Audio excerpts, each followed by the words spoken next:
what was your first experience that made you say, wow, this guy, there was something going on with this guy? Might paint a better picture if you start with the people who were here first. So, are you talking about the people you see here are actually another set of board members out of, I believe, 3 groups of board members that Ahmahtsiyahu had that ended up leaving because of his behaviors. But the incoming directors did not know the outgoing director's qualms because we just stepped in where there was a gap. And so there was this miscommunication between how many directors there used to be, especially for me. So out of everybody here, I was actually the last one coming in into the directorship. And there was this shock and awe when I found out 4 months in after being co-director that I was not probably the last person to come in, and I definitely wasn't the first, because as the directors started speaking with each other about our own experiences with the mods, we found a pattern that a lot of information was being held from each one of us intentionally, so we would not discuss the issues between us that previously were had before we got here. And so that, I think it is important to talk about that us coming in, or me coming in specifically, because I'm the last one to sit with board of directors, that was the last one to know kind of about what was going on, or why the first treasurer left, or why the first person that did this left, and quietly asking people, well, what happened to so-and-so, or what did you guys do before? Because when I came in, there really was no flow or direction or organization, to be honest. It was just, hey, we need somebody to do this part. Shemaiah is volunteering. She needs an assistant. Somebody needs to do this part. And for a good month, he had me. And I say that because I was in my role, getting plans ready to go and everything. And it was like, on the other end, the execution was never going to be done. And so for me, it was almost within 3 months that I noticed, wait, something's not right. Because every time I would question a plan, or why are we building 9 toilets, but we're not building 1 toilet plus a sink area, or, nobody had any hand in the plans. Ahmad would just say, hey, we're doing this, I need money for this. And that was it. That was the only organization as far as funding went when I stepped in. Hey. But Shemaiah, with that. Interested on the board member, and because of the nature of my battery, I would like to start from how I even got connected to those gentlemen. When we talk about the history of the entire organization, I did not join the organization. We formed the organization. I had a professor from Virginia State University who came to work with me on a sabbatical. He saw this YouTube video and he asked me of the location. Fortunately, it was 10 minutes drive away from where he stayed. So he came in a visit together with my father. After the necessary conversation, the professor that I was staying with told him of the interest to stay in the country. So he was looking for land.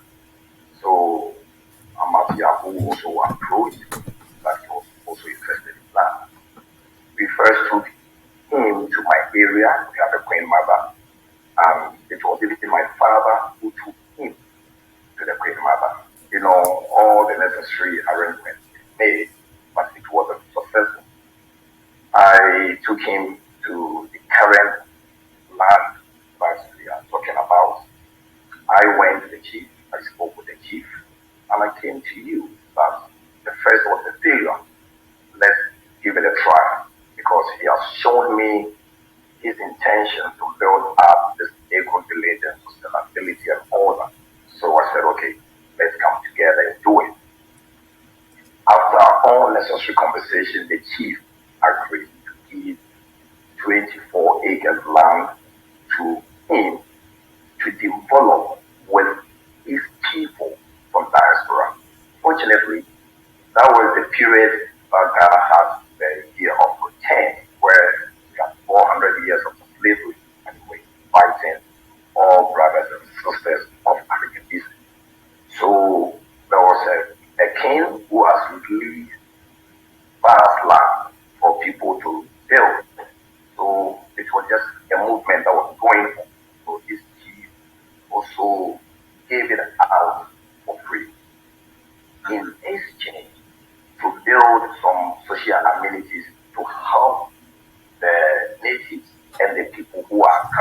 stayed there. So whatever that it was agreed was sent to fill for only the natives. But so far as you are coming to stay with them, all other things that are going to be built on as an exchange for the land will be used by the diasporas who are coming to occupy the 24 acres of land. The chief even promised of giving more land if we are able to develop the 24 acres of land. The chief gave a speech which I have a copy telling everybody at the very first grand opening that that is a virgin forest and nobody has ever cultivated or do anything on it. But the only thing is to keep for free. And we had an agreement. During that period, that bamboo root collecting was not registered. So Ahmahtsiyahu registered that in his organization. And he informed us in writing. I have a copy of what he exchanged with us in the emails that we are transferring everything into the name of bamboo root collection. Then, for me, I never heard of anything. The only thing was that I keep on hearing complaints from the members. We have a lot of board members. If I am supposed to tell you the set of board members are that I personally have worked within this short number of years, it will be of special interest because the first board was involving myself, Ahmad, the professor from the Virginia that I was talking about, and there was another lady from UK. We were only four. Before we realized the lady from UK moved, and the professor from Virginia also moved. So we were left with two. Then new people will join, they will leave, new people will be joining. That was the terrain. So I called him one day that because I am operating a tour guide, I'm a tour guide, I'm operating a travel for company. So I'm not always on the ground. But anytime that I come and I meet the chief for an update, I wasn't comfortable with some of the speeches that goes on in the community. So how he talks with them, I wasn't comfortable with it. I approached him once about it, and it repeated. So it depends on how you approach the chief, or maybe your fellow colleague. He employed the people from the village to do a job on the land.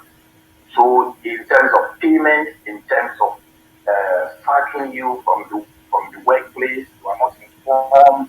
You just go to the website and say, don't work here. So the people were not comfortable with all these situations. And I'm the only person that they know from the area. So I brought those gentlemen in. And when I gave the first warning, like when I informed him of what I've heard from the village, I was thinking that he was going to stop because he promised me that he's not going to do that again. So when it repeated, I started hearing all this information. So I started becoming suspicious. And I was kind of a brother to him. So he shares some of his marital issues and all that with me because I know all the steps that I've taken before we go to where he married his wife. And which I personally don't want to, doubt into it because I really want to move the land in the complete now. So when he started giving me those complaints about the lady also called me to give me, about Ahmad and all that. Then it's just the second time of an unfortunate thing happened within a short time.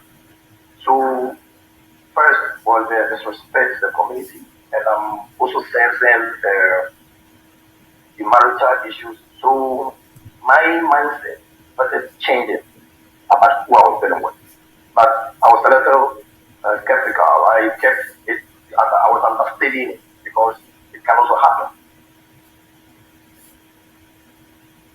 Oh no. So I heard anything again until the general meeting that I was hearing. I was called by the board in our chat and everything. I never suspected anything until the main meeting was held. But I was having my personal opinion with the disrespect to the committee and the marital issues that he had personally, which I don't want to go there. Just said. But the issues started, and I got to know of the real person that I was with. Mm. How long after was that time frame? Give me the time frame from when you first organized this. You made him speak to the chief. You must have been persuaded by his character to do all this work with him. To want to do this, and for you to initiate a meeting between him and the landowners. First met in August. It was about August 2019. Oh wow! August, September, thereabout. That's because that was when I can actually give that exact date. But that is where the professor from Virginia, came to do the program with us. And so a month after, that was when he brought every information about his intent. Everything. He showed everything to me on his laptop, together with my father and the professor from Virginia. So about it is Kwame is actually a vital part of Baton Rouge as far as establishing it and making sure that things on the ground are running smoothly for Ahmahts. And when I came in, I kept on asking, who is this director Kwame? Because I hadn't met him. I had just heard about him, but I hadn't met him. And the mods would just explain him as this little minute person in the group. Like, he was a nobody. He doesn't know anything. And when I found out it was Kwame's family that actually helped the mod get where he was, I was livid. Because Kwame is one of the most gentle souls I have ever met. And he is, even when he's upset, he's so gentle. And so hearing him be so frustrated that he brought this man to his family and is just desperately trying to not allow his community to be abused by this man has been a lot for him. And it's not been fair. It's not been fair at all. None of us came into here thinking we were going to have to clean up one man's horrendous acts. None of us. I'm still to this day shocked we're talking about it, because for so long it felt like it was just like a couple of us board members against the world trying to figure out all the messes that this man had caused. Because it was every single person he talked to, between person A, B, and C, he never told the truth. So if he would tell person A what they wanted to hear to lure him in, he would tell person B what they wanted to hear. So some people were getting charged $500 membership. Some people were getting charged $1,000 membership. Wow. People were able to stay free at the institute, which is actually his home. Other people had to pay a whole bunch of money. I mean, it just, nothing was consistent. And it wasn't until everybody started talking to each other on top of him that we're like, wait, hold on. That's not, wait. I mean, and it was just, it went downhill so fast. Because the minute we started questioning Ahmahts, Jacqueline Hyde, he showed the monster side of himself, and he has not backed off from that side since. But that charismatic, it's an organic journey, and we're on this process, and these charismatic words he uses on YouTube, that's what sucked us all in, because those of us who are in the States right now, especially, we are getting gunned down. We are in a very, very vulnerable situation, and politically where we live, and we are trying to escape, all this stuff that's going on, but he's preying on those people who are desperate to get out. And he's saying, hey, I can help you with this, and I can help you with that. And at first, my naive brain at that point was like, I need all the help I can get. I will give you my money. Get me over to Africa. I'm coming. And then it was like, wait, these are like general services that anybody who lives in Africa can just give you a website and boom, you can, file your own paperwork. A lot of it was hidden because he is a master manipulator. He is able to switch on that I'm going to be really nice to your face, but the minute you question me, I'm going to degrade and assassinate your character, and that's what we've dealt with since last year. I mean, he has not allowed us even a moment to grip what happened in the beginning. Because still to this day, and I guarantee you after the video goes out even more, we will get more and more reports to us. Because the moment we said we were investigating, maybe 10% of the reports we had, or 10% of the complaints we had, it wasn't until after we announced to the group that something was wrong and to be careful and we're investigating that all of these reports started flooding in, because so everybody was in the dark. Everybody was just in the dark from each other. They didn't think to talk to each other because Ahmad hasn't figured it out, right? So he's got good board directors. He's got people doing what they need to do. It's organized. It's great, and that is not. It's not even. So basically, you never questioned him. You never questioned him when he came on. He was like, okay, this guy. You looked at one part of his personality, the one personality that he has.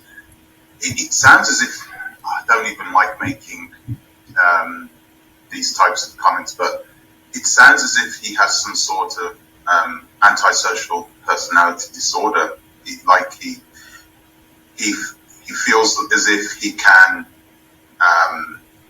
manipulate people into doing things using one part of his personality, but deep down inside there is another person, somebody else who the real Ahmad. So I when my very first meeting with him, actually I had our very first meeting on record, like on recording, because I was telling my friend about this new adventure, and I was like, listen, I'm going to record our interview. He said he wants to talk to us. I'll record it, and I'll send it to you to see if you know something you want to do. So I actually have our very first meeting I ever spoke with him on recording, and let me tell you, it is eerie how he uses the exact same words in our very first conversation that he uses when he tries to recruit other people. But those words completely change. And so, yes, you are right. He has manipulated people, but he's also been successful at it. He's gotten money. He's been, able to literally, I don't want to say it, but pick women out and be okay with it and have this money. So he's not a bad manipulator. He's a good one, but he's a very one. So it's more than that for me. It's not just he wants to be the leader. He definitely does. He's narcissistic, and he definitely thinks that he is a god of sorts, the way he behaves. But this was more about having other people pay for his things. He did not want to use his own money. His game was getting as much inside the organization. Well, it wasn't an organization, we'll get to that in a minute, but the whole point that we had from our experience from the UK and from my organization, the Cocoa Basket Initiative, is that everybody started to feel very early on that we were paying for his house, we were paying for his vehicle, we were going to pay for him to be the first person on the land, we were going to pay for his house. We started to see the milking of people. And that was the big thing for us. We don't mind if somebody wants to be the leader. There has to be leadership if you're going to have a village. That's just society in general. You have to have someone steering the car driving. So that's, everyone's going to have that, and they usually do have a big ego. They're not usually humble people. They think they can do the job, but normally they can't because they've self-elected themselves into that role. It hasn't been, here's the community and everyone have a leader. The leader comes in, says, I want to do this project, and they think they can run everything. That's one thing to decide. The bit that we did not like is the fact that he was using deception for us to fund his personal empire and his personal finance. That was the bit that broke the people that came in from myself. So I first contacted Daniel Landers on the end of April 2020, and I became a board director by, I think it was August 2020.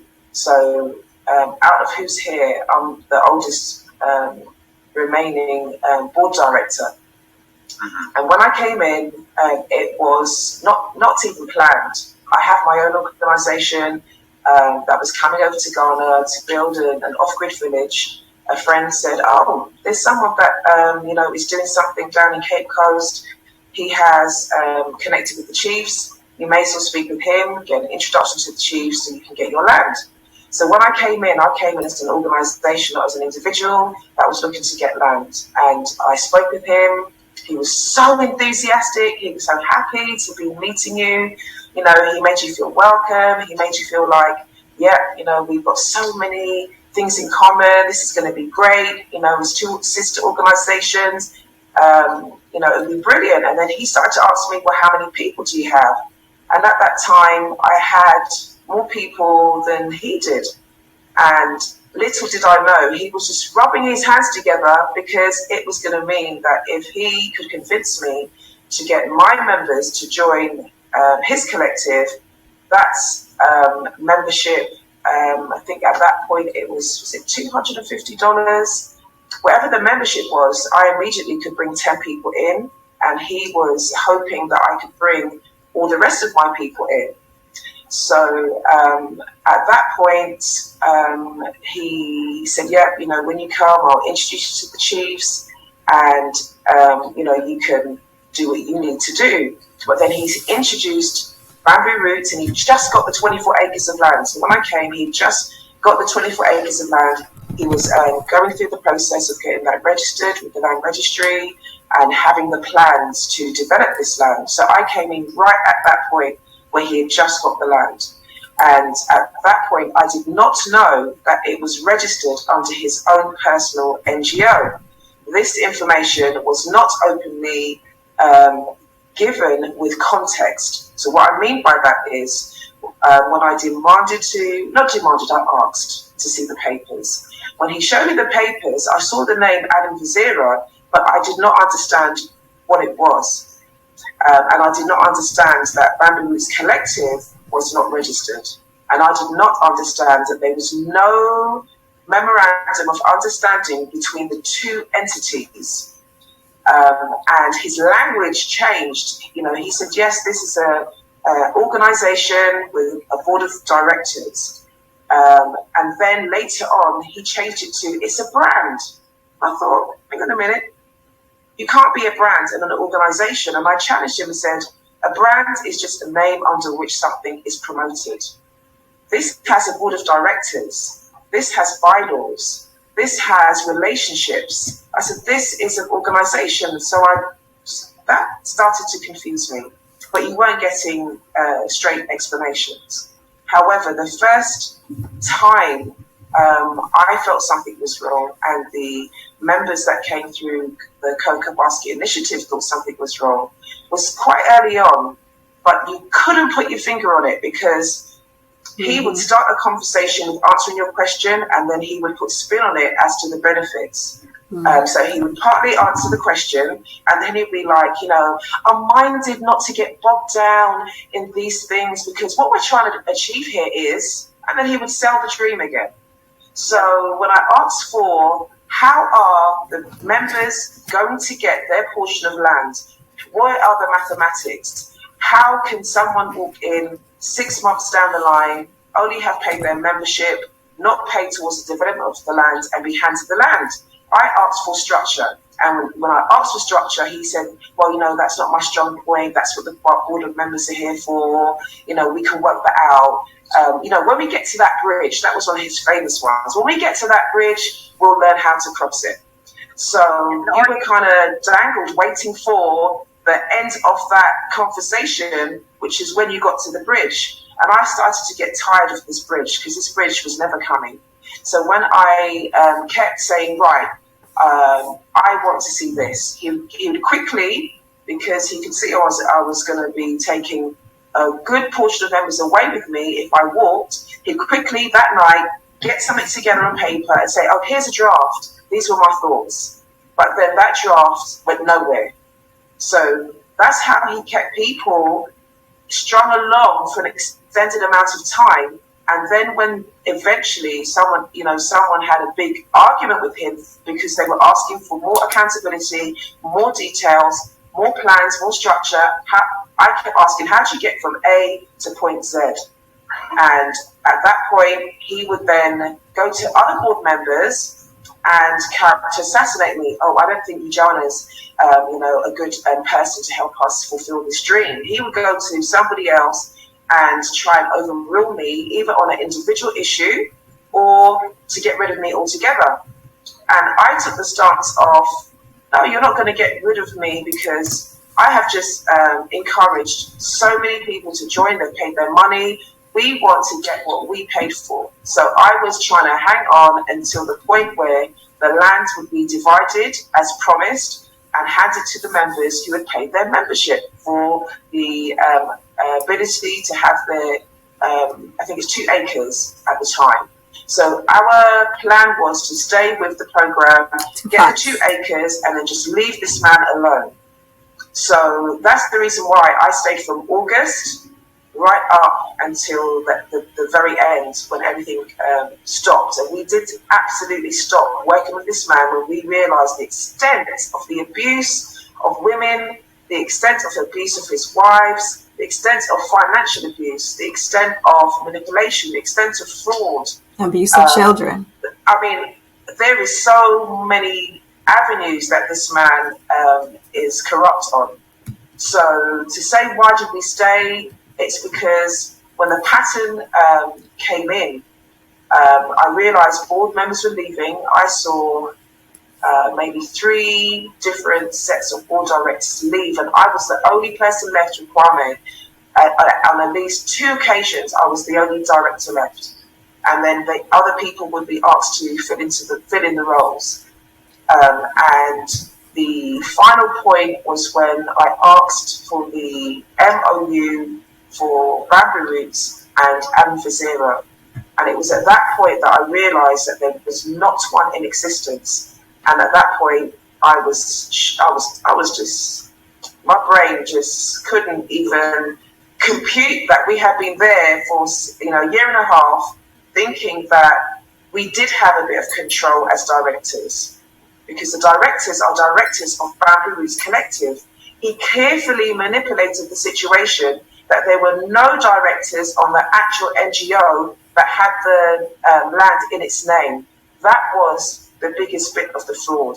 He made Bamboo Roots Collective directors think they were in control. He brought up a document that said the land allocation is made by Bamboo Roots Collective directors. This decision is made by Bamboo Roots Collective. When legally we had no authority to make any decisions about the land, because a different NGO owned it, which isn't a problem if you have an MOU.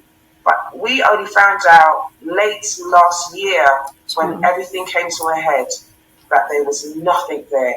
And that's the ultimate fraud and deception, because you sold it to the world that it isn't just me, I have a board of directors, I'm not in control, I'm just a spokesperson, and he kept on putting himself as co-treasurer to keep the money flowing through his bank accounts, to do what he wanted to do with those bank accounts, and only then gave the board of directors very late into the journey bits of money as commission from memberships, and kept everything else for himself.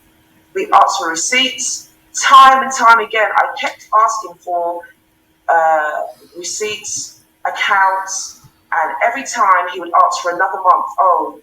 I just need another month to get this together. It's not my strong point, but I'll try. I said, you don't need to try, my brother. You have a PayPal account. Every bit of money that's come through PayPal, just print it off, hand it over, we can get it in a spreadsheet. It took 3 months and an appointment of 2 different treasurers, because one left. We were told she had been appointed by him, and then we were asked for 2 months before they would do the backtracking and present to the board of directors. 2 months later, the treasurer's been really ill and sick, there's nothing. And then we had to find another treasurer, because then she resigned. And that's how he dragged it out, meantime recruiting and getting more and more money where there was no accountability. So it's not that you made a statement that we did not question him. Of course we questioned him. But he is a manipulator. He knows how to drag the situation out, give you a draft, give you a little bit of a spreadsheet. Don't worry, we're going to finish it. That's how he kept it going for long enough to get as much money as possible. And when the big moment and the big question started to come out, that's when it really went south for him. And I deliberately asked the rest of the directors, can I please go ahead and put myself as treasurer? I want to be nominated as treasurer because this is the only way we are going to get some answers. And the moment I said, I would like to nominate myself as treasurer, the others can tell you the venom that he came back with. Mm-hmm. Oh no, I don't think she's the right person that should have that job. I have a 25-year history of running companies and NGOs. I do business accounts for other people. I am more than qualified to do that job. And I said this when I applied, and everybody voted me in the correct manner. And yet he said, I am not voting for this. He refused to vote. Why? Because he knew this was the beginning of the end. Mm-hmm. Okay. Can I just, it sounds as if he sort of organized it so that there would be a high turnover of people coming through. And once they left, he could just continue doing what he was doing, the treasurer coming in and then going out as soon as they see the problems, and then manipulating the situation so that they would leave anyway after 2, 3, 4 months, or when they started asking questions about something going on. Absolutely. Only after they've already spent a lot of money, and only after he has targeted a certain group of people. So one of the things he continuously did that we were catching on to is he was targeting young single women. We had a plethora of young single women all of a sudden join, and they were like acting like groupies a bit, like, oh, rah, rah, you know. And yes, I'm going to go back to what Jonas said. We have been calling him Daniel Landers. That is his name. Ahmahtsiyahu, something that he made up in some Israelite community or something, but his name is Daniel Landers. So we Daniel Landers. Daniel Landers. Yes. Should we refer to him as Daniel from now on? Yes. Let's do that. So if anybody else wants to, because if anybody else wants to legally look him up, they will need his real name. He spells it differently sometimes, doesn't he? Yeah. Absolutely. Another thing, he spells his name different all the time, depending on what audience he's appeasing. Mm-hmm. Either Ahmahtsiyahu in front of the Israelites, or he's Daniel from back in Atlanta. Okay, he uses different monikers to get around, and that is part of the problem. Is when you type up Ahmahtsiyahu in Israel, you're not going to find much.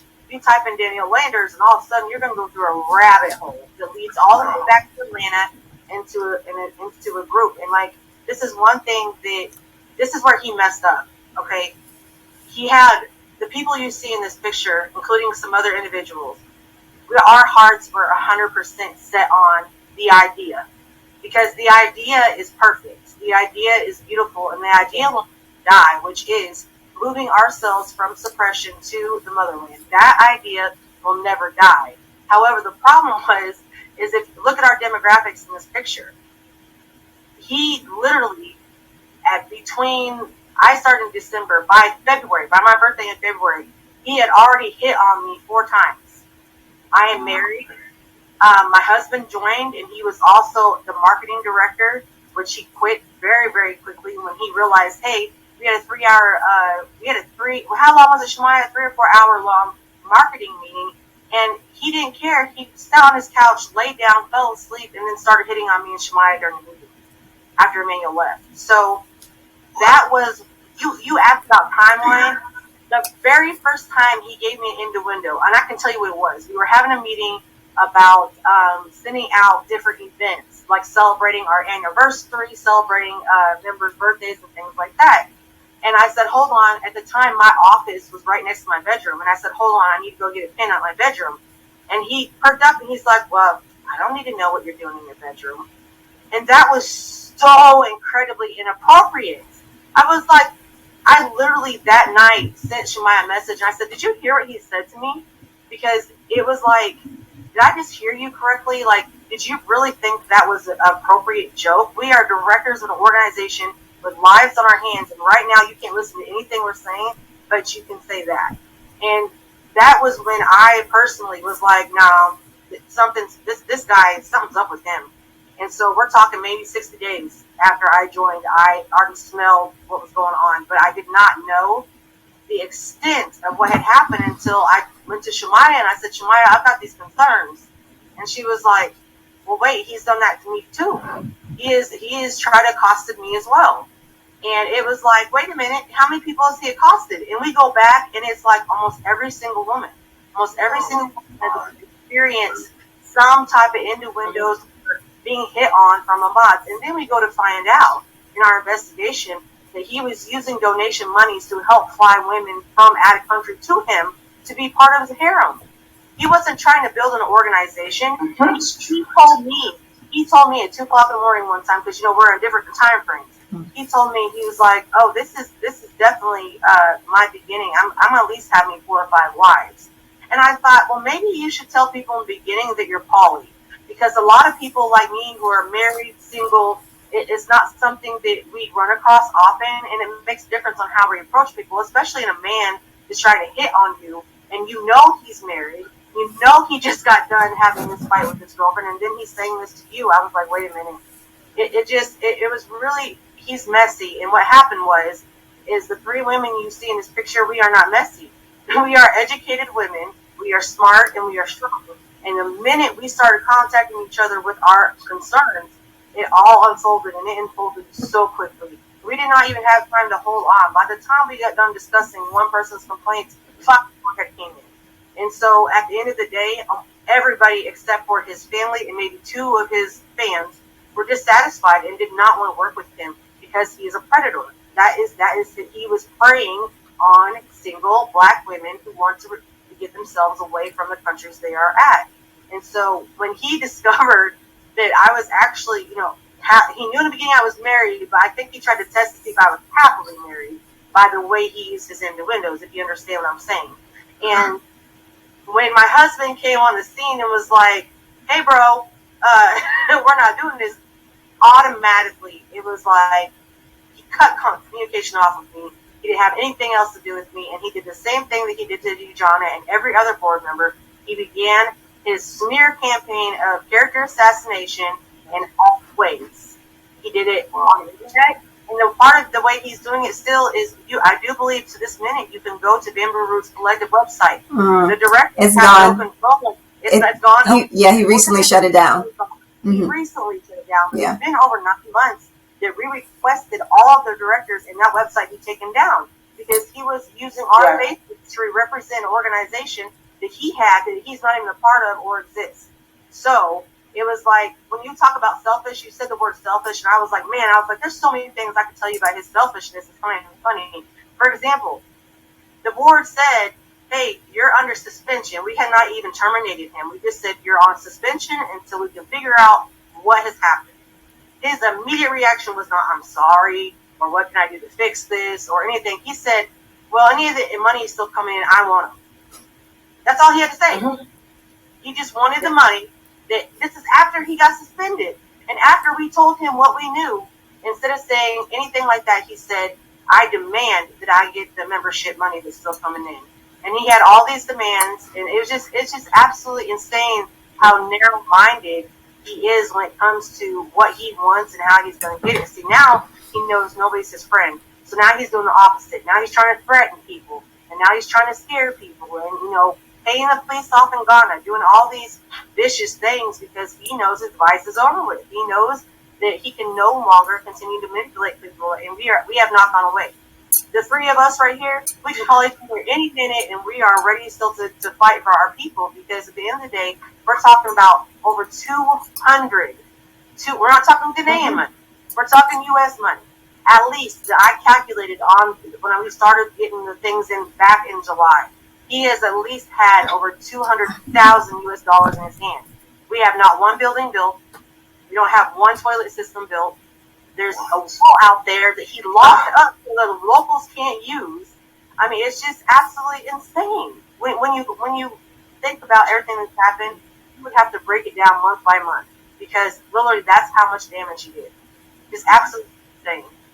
And then, can I just quickly add, on the back of what you said, Jessica, before I forget, when there's one particular sister, and she is a lesbian, and he was hitting on her until one day she said, "Excuse me, but you're not my sexual preference." And she said from the moment she said that, the hate and the abuse and the disrespect she had caused her to leave Cape Coast. Mm-hmm. That's how venomous he was now towards her. So he wasn't just happy to hit on somebody and they said, "No, sorry, I'm not interested." Once you rebuked his intentions, you became a source of abuse and disrespect.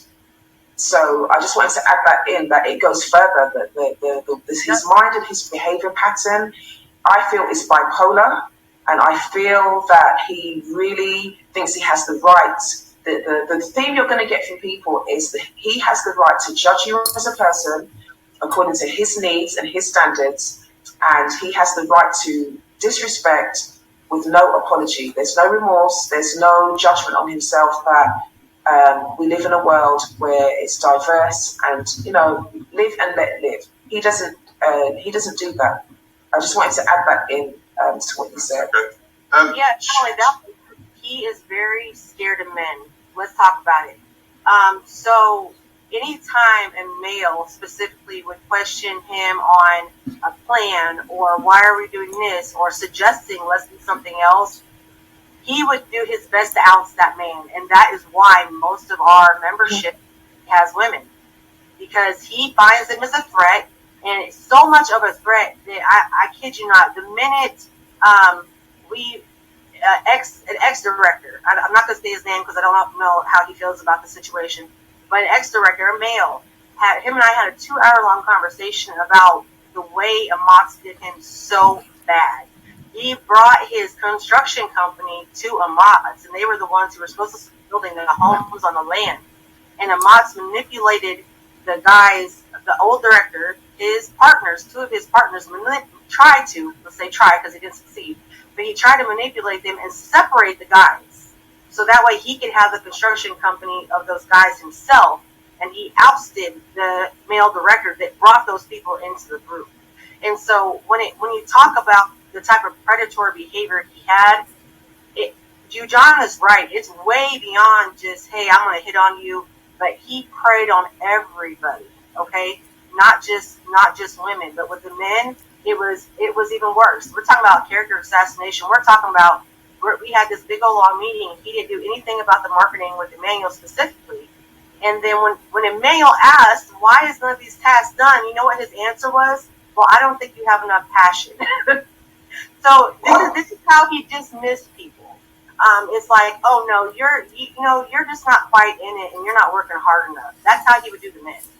And so he has an egotistic way of just being vile, really vile on the people he picks, who he pushes out. But if you're giving him money, and we found this out the hard way, so we started a Pragia business, which was very poorly thought of, and now that everybody goes back, we all like, why did we ever do that? But we decided everybody's going to put their money in for a pool of Pragias, and we're going to help get transportation in that area.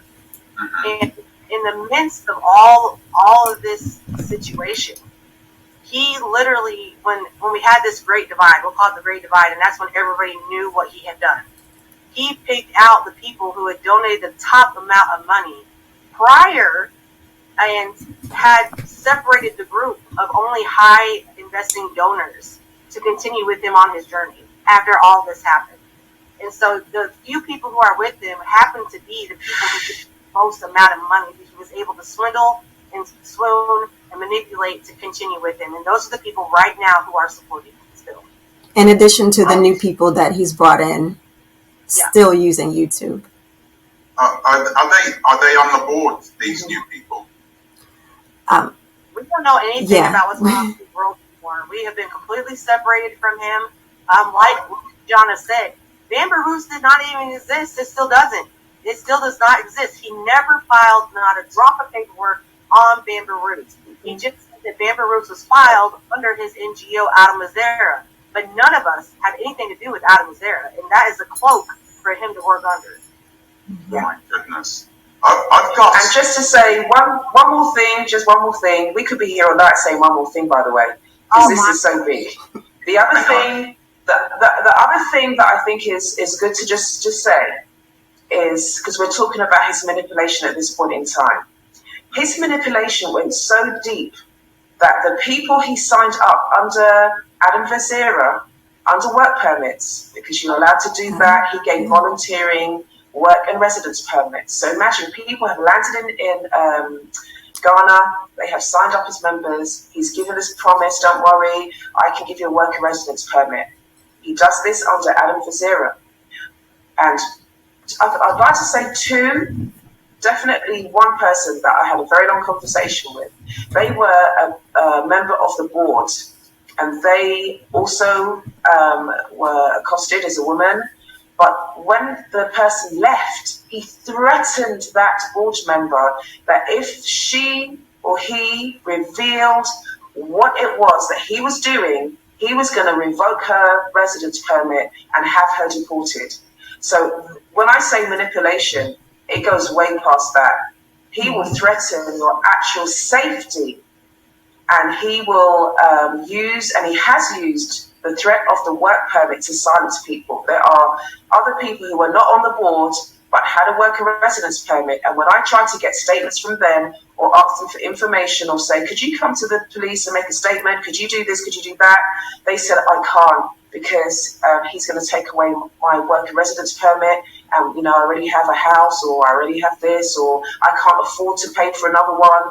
He looked at people's situations and he threatened them to say, if you say a word to the police or immigration, I will take away your work permit.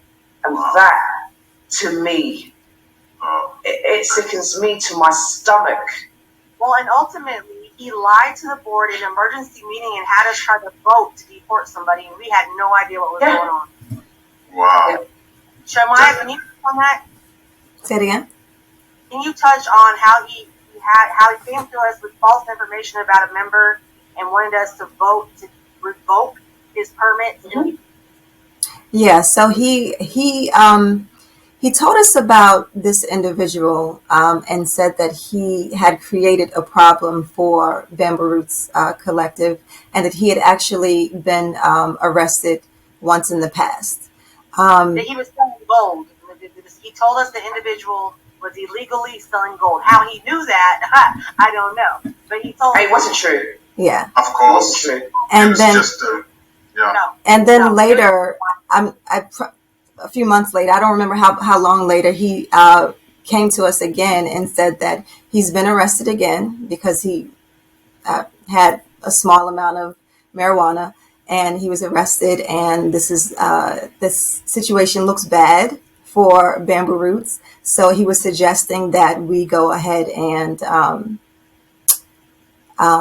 suspend his membership to Bamboo Roots and revoke his work and residence permit.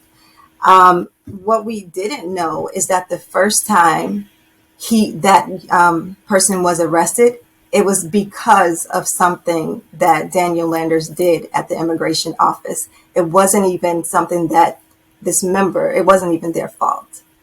The member knew too much. The member knew too much. Mm-hmm. He wanted that out. Right. And he was trying to use the board, and he lied. When I tell you, he completely lied to us about what the member had been doing. He completely lied to us about his involvement with the member. He completely lied to us about the conversations that was had with this member, to the point where the member was sending us pieces of the conversation to prove, no, this is not how that happened. This is not the discussion. This is not what happened. And ultimately, did this member get deported? Did he leave? He left eventually on his own. On his own. He left eventually on his own. He didn't get deported. But not because of what happened. Mm-hmm. Not because of what happened. Right. Okay. I've got. Like I asked you guys whether you had how long you'd been on the board for, because I received a letter from the board list of all the things that he'd done, and it is a long list that this person, I mean, he's been able to organize and manipulate this situation, bring this organization. He's got the mind to do it. So I visited Ghana in December of 2019 because I had a very similar vision of what I wanted to do in Ghana and creating, something very much like Bamboo Roots. So when I came back here to the U.S., I came across Bamboo Roots on YouTube, and I reached out to him. I think that was in spring of 2020, and by no, spring of 2020, my very first conversation I had with him, he made, I felt was an inappropriate comment about my appearance. And he said that, I won't have any problems finding someone to marry me and take care of my children. And I just overlooked it because the rest of the conversation felt like it was so much in alignment with what I was wanting that I was like, you know what? I'm just going to let that go and, just keep finding out more about the organization. Um, and so we just kept in contact, but it wasn't until summer that I became a member. And he would keep making comments like, you know, I, I want you to be my second wife or whatever. And I just told him I'm not interested. I had to tell him several times that I'm not interested. To the point where eventually later, like months later, he even made the comment to the collective in a meeting saying that Shemaya has become a sister to me. Well, why would you say that? Oh, it's because you've been trying to make me a wife. But everyone else didn't know because I didn't, I didn't say anything about that. But in summer of 2020, I became a member. Very early, there was a lot of people that just left. They just left, and there was no explanation. And I was just like, wait, what just happened? Like, I just spoke to this person, the executive director who was directing when I came. I had just spoken to her, and then she was gone. And he came and said, well, this happens every once in a while where people just leave. They didn't feel comfortable about him because he wasn't, I don't know, a Torah abiding Hebrew Israelite or whatever it was. And then a few months later, there was the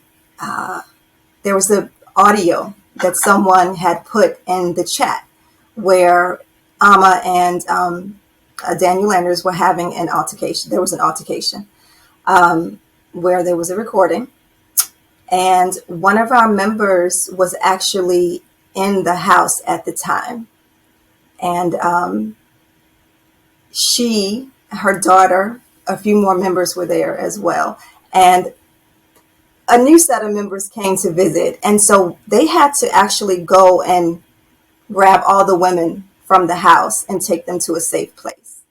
After that altercation happened, our member said that she actually watched him get on the phone, call the police, and tell the police to come and get some money, come and get a dash.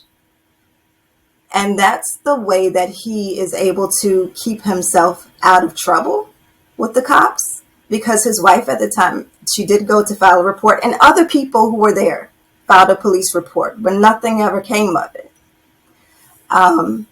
So, and so the way he explained that was that he said that his wife was mentally ill. And I was sensitive to that because I've had an experience with someone who was mentally ill. So I felt like, okay, this could happen. But we lost a lot of people during that time as well. So this is the second group of people that I saw that left. And then 2020. Yeah. So this was about August or September of 2020 that happened. And yeah. And so, we didn't have an executive director because the second director that was there when I came in, she had left. And the co-director left at the same time because they were like, you're an abuser. I'm not dealing with this. I'm out. And so we didn't have an executive director for several months. And I just felt like, okay, I think I can, bring a little organization to the collective.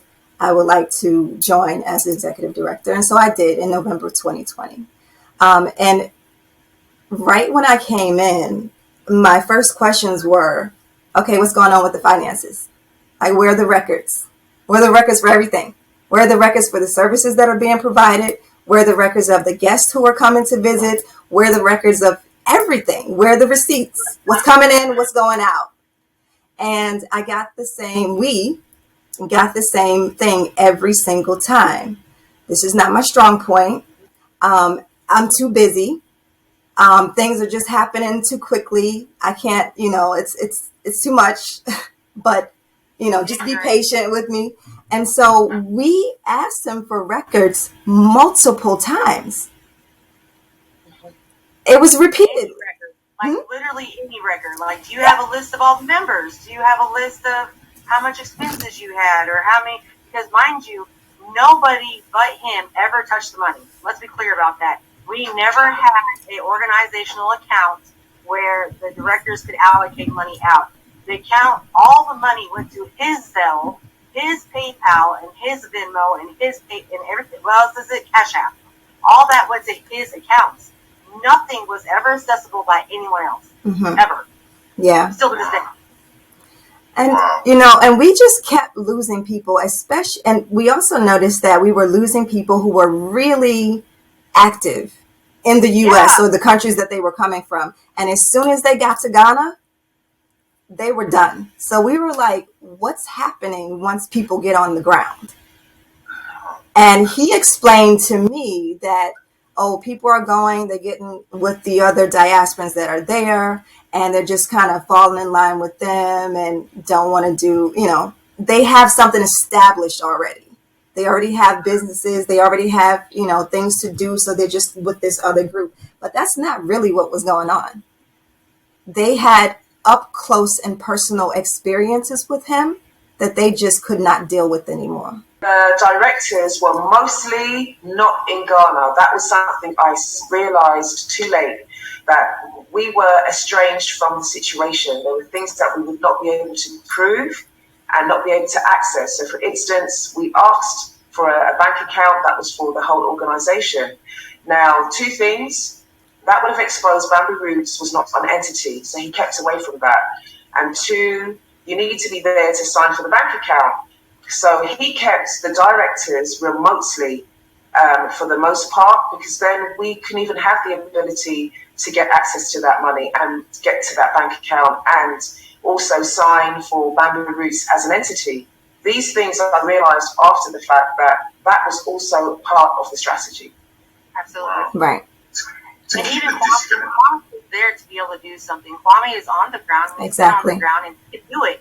But the problem was, he kept Kwame away from everybody else because he wanted Kwame to stay in his lane, and that was land and keep him cool with the Chiefs. Right. He didn't want Kwame to know about all the money issues or what was going on. And so Kwame too, in the midst of this investigation, had to find out some hard truths of what he actually went through and he didn't know about, because he had all the information strategically quiet. And we stayed strategically because when you have, I can take a 15-year-old out of any American high school and they can give me a simple incoming, outgoing budget of finances. He couldn't even do that for one day. It's not the fact that he couldn't do it. He didn't want to do it because he wanted to keep it. And it wasn't even that he couldn't, because he made excuses of why he didn't register Bamboo Roots. We need a Ghanaian to sign for us, or this, whatever the reason was, but he got a Ghanaian to sign for him for his organization. He registered a business, a construction business. He got a Ghanaian to register him for that, but he didn't want to do it for Bamboo Roots. So it was very strategically done. One of the things about this situation that was very revealing to us is when after he got suspended and after we had just purchased 8 Pragyas for the business that we were trying to start as an organization, the managers that were taking the money from that business, he started telling our drivers to not work with them, and he took all the money from the Pragya business. The managers that we all collectively voted on that would manage the business. And not only that, but I'm sorry, Jessica, but not only that, but in a Zoom meeting in front of all of us who attended, which was almost 100 people, he clearly said that he is going to take over the running of the Pragyas to use it as a way to reimburse people of their money. He can't do that. This was our business together as investors, and we had managers to manage it. We still have not seen any of that money. But who owned the business ultimately? It was in his name. Oh, All the Pragyas were in his name. We collectively paid for them, but they were in his name. man. And there was actually a video that he made. I think it was the Pragya Co-op Biz, where he showed all the investors, and he was so proud about this group of investors who, are building this business together.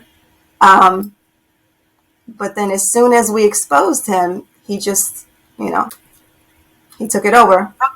The Pragya business was up 45 days before we were like, wait a minute, this was a big mistake. This man literally was like, hey, I've got an idea, and we all fell for it, and it's just absolutely ridiculous when you think about it, because he didn't have a business plan. He didn't have a budget figured out. All he did was show us a piece of paper on how much 8 Pragyas would cost. That was it. And everybody, because we're all eager to help. Us coming through, we were like, okay, we want to help our brothers and sisters in Africa, and we want to help ourselves. And so the thought of bringing 8 Pragyas to one area was amazing. Little did we know that those Pragyas were going to be stolen from us, then repainted and rebranded to what he's doing now. And when he got suspended, he's like, yeah, I'm going to give y'all 6 Pragyas, 2 of which I tore completely to crap. And then I'm going to take the other ones with these other investors that I recruited while I got suspended. So his game is sad, but at the end of the day, it's going to take people like-minded like us to put it into it, because otherwise he'd just be running rampant right now.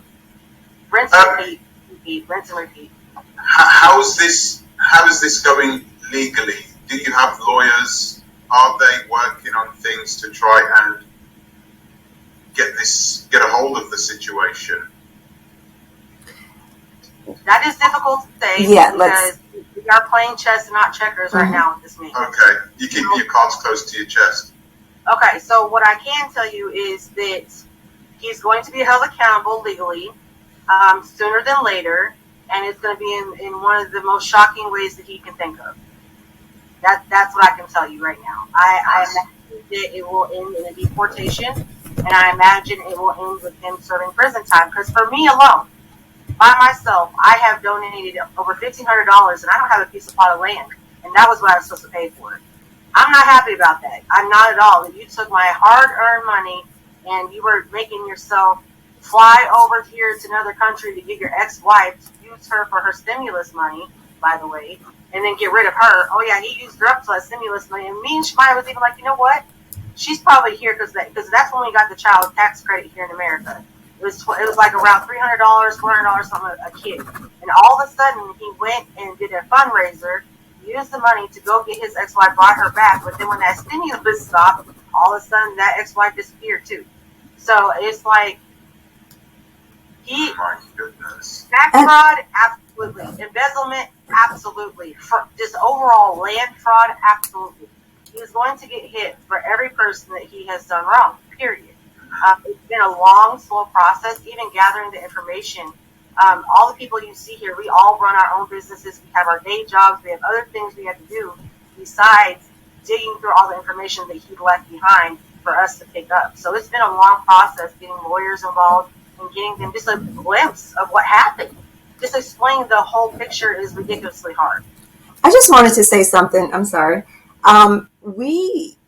There are a lot of our members who, and people who are no longer members, who just felt like, how in the world did I fall for this? Our members are so diverse. We have a lot of educated people, a lot of well-educated people. We have, people with their own businesses, people who are doing very well. And a lot of them are like, how could I be so stupid? But it all happened to us. We were learning how to trust when for so long Black people were taught to distrust each other. And because he was very charismatic, and he had the words that will just pull you into his dream. And we saw the vision, and we wanted it, and we still and share it. we still do, and we trusted. So we saw things that we weren't necessarily comfortable with, but in hindsight, we're like, yeah, I see how I should have, stopped this at that point. But we all felt like, or many of us felt like, we just wanted to make this work. We've been taught not to work together. Have every little thing to separate us so that we can't work together. So we were really trying to make this work, to prove everybody wrong that, that Black people can actually do something together. So yeah, we were learning to trust. But now, because everybody has been burned in such a way, it's hard for us to trust now. Are you trying to keep the dream alive? Is there any plans to actually register real organizations, take over from Ahmad's NGO or whatever it's called, whatever NGO he has? I can share that we have filed our paperwork. Okay, good. Yeah, okay. And the thing too is like the people who are like, I'm just gonna say Ahmad's fans or Daniel Landers fans. Okay, when I say fan, I mean he could murder somebody and they're not gonna bat an eye. Okay, those people had to be filtered out from the people who truly have great intentions of building a sustainable community together, because we also found out that some people just have their own agenda, and it's not about the vision, it's not about moving to Africa, it's nothing about that. And so Ahmad actually, when he was suspended, he took those few negative people away. Mm-hmm. And so what we have now left is this beautiful group of people who we oftentimes refer to ourselves as the phoenixes, because we were thrown into the worst type of fire, but yet we've all remained in contact. We all encourage each other. We are all, hey, what are you doing? Well, when's your date of moving? We're still making plans to travel together. We're still encouraging each other in our life's adventures. But the thought of speaking to Chief right now, getting the land and redoing that, we're kind of just healing right now. We are definitely organized, more organized than we've ever been, but there's a lot of healing that is happening. And it's happening at its own pace, because a lot of us, especially for my family, even my children, were beyond elated to have a brother in Africa that was helping us, to be like, we got family, we got family in Africa that's willing to help us. And so when you felt that you were involved in this, to find out that very person hurt you in such a way, it has been beyond devastating to not only our people, but to our purpose, because our purpose is to be sustainable and to work as a group. And he put a light on us that is not to be shined. We are not that type of group. And we are the type that says right is right and wrong is wrong, and that's why he's no longer here. And we're going to continue to do what's right. And so we're doing our best we can and being gentle with the members that we do have. And, I'm telling you right now, we have some of the best people on our team. I can't explain. I was so happy to hear about the rebuttals of what people had. Like, we're not tolerating this as a group. This is a movement to stop the abuse. That's what it is. Mm-hmm. It's a movement to stop diaspora abuse, because he's not the only one doing it. There are other people on the continent who are abusing diasporans, mm-hmm. and are very vulnerable. So this is partly a movement that we did not know we were going to be part of. So you're actively working to put Daniel Landers and this whole saga behind you, so you can continue on the real reason why you came to Africa. Absolutely. Are you recruiting people actively? I'm guessing there's going to be people watching this, right, who are going to see you guys and see that. Hopefully, I don't know all the board members, but that the majority of those corrupt board members have now gone, and now you have a solid team. The majority? Purpose. There was one. Yeah, there was just one. There was one corrupt board member. The rest of them. Yeah. What about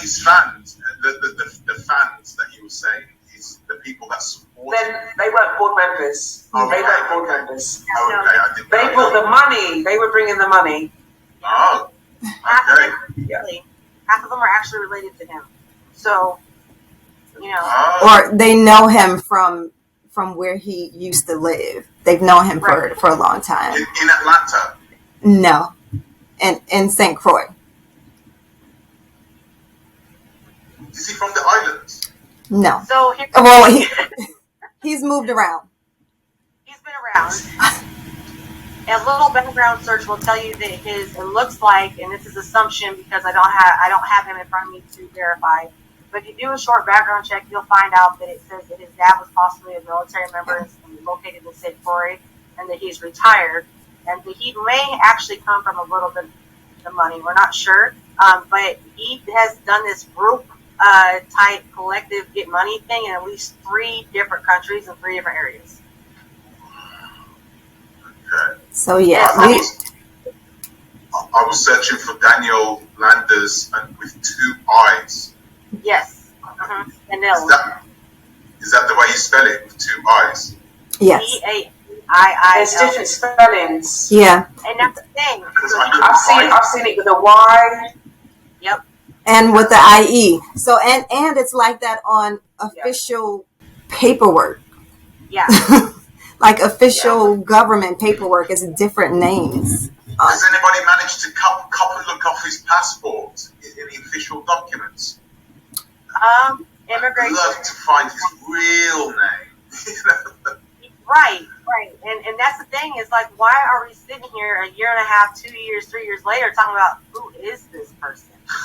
Why do we not know that? Because this person literally was faking his identity, faking who he was, faking everything. And we want to talk about, having maybe a social type of disorder or something. So I come from 12 years in mental health with a master's degree. And I'm telling you right now, I am not a psychologist, but I truly believe that he has possibly a personality disorder of schizophrenia, where he can pop into one type of realm when he's in this audience and then pop into another and then pop into another and have no,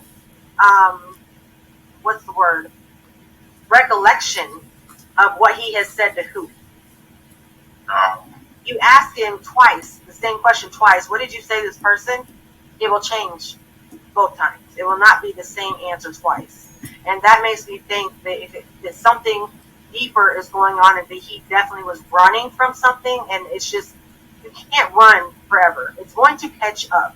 And I think that is what's happened to him, is that he has done these games over and over and over, and then he just ran into the right ones. And that just happened to be the people of Bamboo Roots Collective. Because nobody here, let's talk about that. You talk about him being a leader. How could you possibly lead a group of people when you are degrading the woman you are married to in such a horrific way?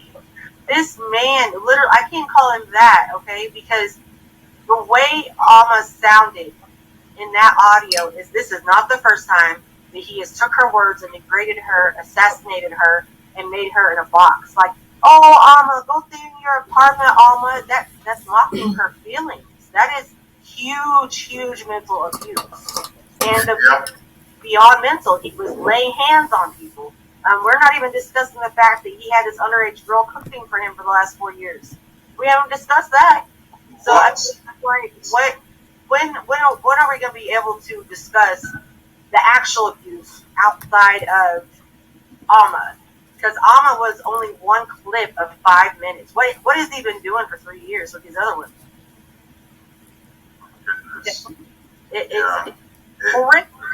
The potential. Yeah, the potential. I mean, he hasn't been in Ghana for that long, and he sounds as if he's created, I don't know, a storm in that such a short period of time, few years, 3 years, right?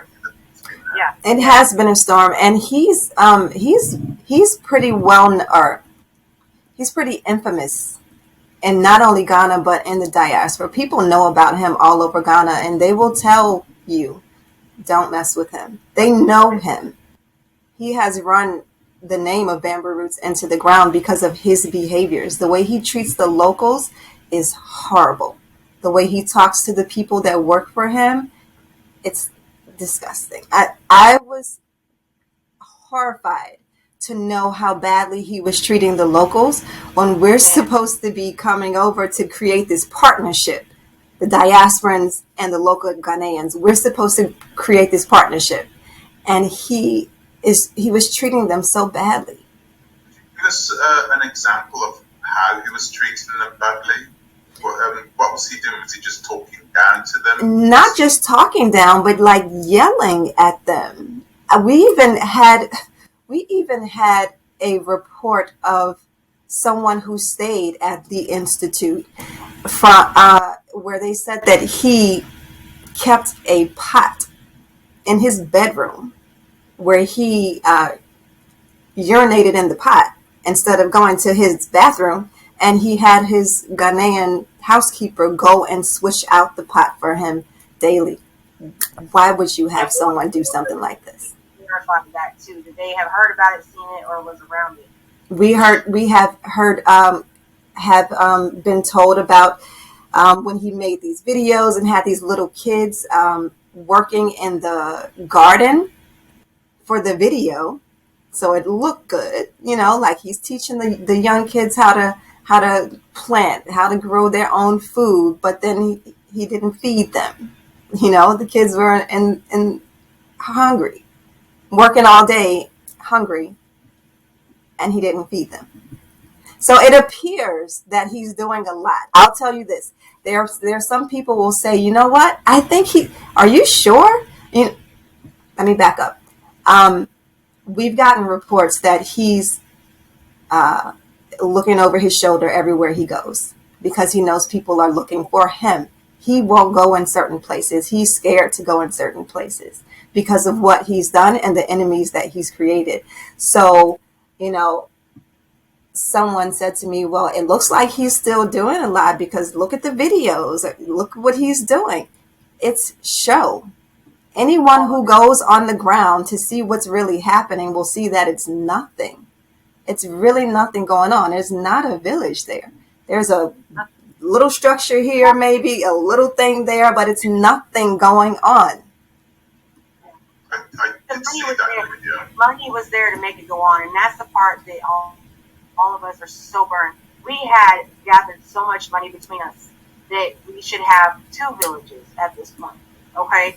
Like, so much money was wasted on, and he told Shemai and I, we were in a meeting, he had just fundraised saying that he needed to go to St. Croix because he needed a mental health break.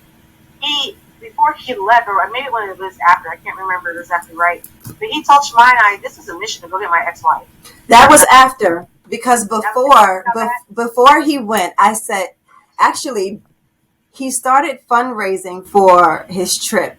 And then after he got his money, he said, oh, I'm going to stop in whatever island she's from to go and see her. And I said, you and your wife just broke up. Like, you need to take it easy. It was like 2 days. It was 2 days right. Prior they had just broke up. And then he said, oh, no, we're just friends. We're just friends. But when he got there, we realized that it was more than just friends. And he admitted to Jessica and I that he was on a mission to go get his wife. So clearly you lied. You said we're just friends. I'm not going for that. But you just admitted that you were going to get her to bring her back. Wow. And he's had the collective, raise money for him because he needed a mental health break. And we thought he was doing a lot on the ground because we saw the videos. It appeared that there was a lot going on. So we were like, oh, so a lot of people donated. I personally didn't donate, but I did. I'm mad about it. I did. But I mean, I did. You want to give people a break. You want to support your yeah. friends. They're doing something. You don't want to stress them out. You don't want to burn them out. So when he said, hey, I need a mental health break, we're thinking, okay, go get your mental health break. No, that was a booty call. How much? Oh, goodness. How much did he raise for that? Did you guys manage to raise for him? We didn't do that because he came to me to ask me if I could ask the collective to do it. And I said, no, I'm not comfortable with that. I'm not asking them. If you want this, you have to ask. But Jessica, you donated. Some people donated ultimately, right? People that I have, he at least got $4,000 off of that one instance right there. Because people I've talked to, that equals at least 4,000 plus, and that's not everybody that donated. So and that's the thing, we don't know because we don't have any records. We don't have any access to any bank account. We don't know anything. He could sit there and say, we made $10 today, we made 5,000, we would not know, and that was the problem. And that's why all this is short-lived. If you look at the whole project, as soon as he got the right actual board members, and I mean right by the ones of us who are actually organized professionals, there was no way this was going to keep going. No way. I mean, you have to be able to show the minimal of funds coming in and out for just tax purposes.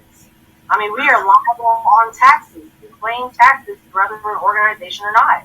And by doing that, he's putting all of us in danger by not reporting those funds correctly. But on that specific trip, he at least got $4,000. At least. And he talked so much about these big dreams and, oh, this person is coming to Ghana, we could bring them into what we're doing. And I was like, listen, we don't even have our finances straight. You can't attract any celebrity because they're going to want to know what the finances look like. You got to get this in order. Right. And he was wanting us, and that's the other thing that no one knows. Everybody in the board works for free. We are all volunteers. We do not get paid anything. I have never been paid a dime for anything I have done. Ahmahts was making all the money, and the board was doing all the work. He wanted us to fundraise. He wanted us to do that. But if it was something that he didn't want us to ask questions about, like going to another country to his ex-wife, then he would fundraise himself and just put out a note to everybody in the chat, like, hey, I need some money to take a mental health break. That's how that happened. It wasn't go to the board of directors and let's make a plan on how to fundraise for this specific thing. It was, oh, I need money right now, and I'm going to ask the collective. I got it, and he left. He left so fast it wasn't even fun. So it was like those instances, and that's something you had asked that we have not answered. You said, are we recruiting people, or what is the status of that? The answer is no. We are not actively inviting people to come join us. Why is that? Because we are not going to allow any more mess. Until we have all the papers filed, until we have him accounted for the things he's done, until we have justice, I would never invite somebody I love or care for into this mess. I would not. Right. This has been difficult. This has been very hard. It has been dream shattering. It has caused us so much anxiety. I kid you not, me and Shemaya alone, I don't know how Jonah did so much, but me and Shemaya alone did not sleep for a month. And I'm not kidding. It was because everybody's across the world. Everybody's in Tanzania. We got people in Europe. We've got people in America. We've got people in Mexico. We've got people in Italy. We've got people everywhere. Japan, Australia. We had to be up 24/7 to take people's complaints, phone calls, reports, evidence, all of this, and we did not sleep. We had meeting after meeting after meeting, just trying to survive the wrath. We didn't eat. Yeah. We lost weight. It was crazy. I'm telling you, we did, and I didn't see my kids. I'm not kidding. They lived in the house with me, but I did not see my kids for a whole month. My husband had to take over because it was just like, and the tears. I can't even talk to you about the amount of tears I have shed and that I've heard from others. This has been an emotional turmoil situation that none of us asked for. None of us, I mean, we're already suppressed where we are. We didn't want to jump into another situation and have to fix it. We were jumping in to make it great. And so do we want people to join us in what we're doing in the future? Absolutely. It's going to be amazing. The vision is still there, everything. And the vision's different now because obviously that vision was more self-centered towards what Danielle Landers wanted. But the fact of coming home to Africa, reuniting with our families, reuniting with the land, having sustainable living, it's doable. And in fact, something we haven't said is one of the first board members left him and did it. She went and she has her own village now. And she's doing great. And she's very successful. And she's helping us get through this. Because she was like, hey, this is what was supposed to happen. And I'm sorry that, this didn't happen. So it's like you have all these people who are attached to him who are now like, whoa, that is what was happening. It took a whistle blow for everybody to come together and realize this man is a con artist. Point blank, period. He Yeah, is a con artist, and that's what it is. I just want to also just follow up on what Jessica said as far as recruiting people. We are not even like we have people, members who want to still contribute financially. They want to still give money, but we're not accepting anything until we get our paperwork together. This will not repeat. This whole situation will not happen again because we're making sure that it's set up properly and that we have the correct, paperwork and bank accounts, not in a person's name, but in the organization's name, so that this doesn't repeat itself. It's like going from a dictatorship to a community. I mean, that's literally the difference. Is he was dictating everything that was happening, and so now, we can start building on the land, but what kind of issues is that going to cause? We don't have paperwork. He's wherever he is at. We don't even know what he's doing and how he's manipulating other people. And so it's just one of those things. Like until we are spot clean, we do not want to drag anybody else into this new or old. Yeah. Okay, so there's going to be people out there who, even regardless, and I've seen this through experience, people who will listen and hear about what Ahmad has done, but will still be somehow 50-50 about investing with him right now, because he's quite a manipulative person. So what is your message to the viewers who are going to be watching this right now?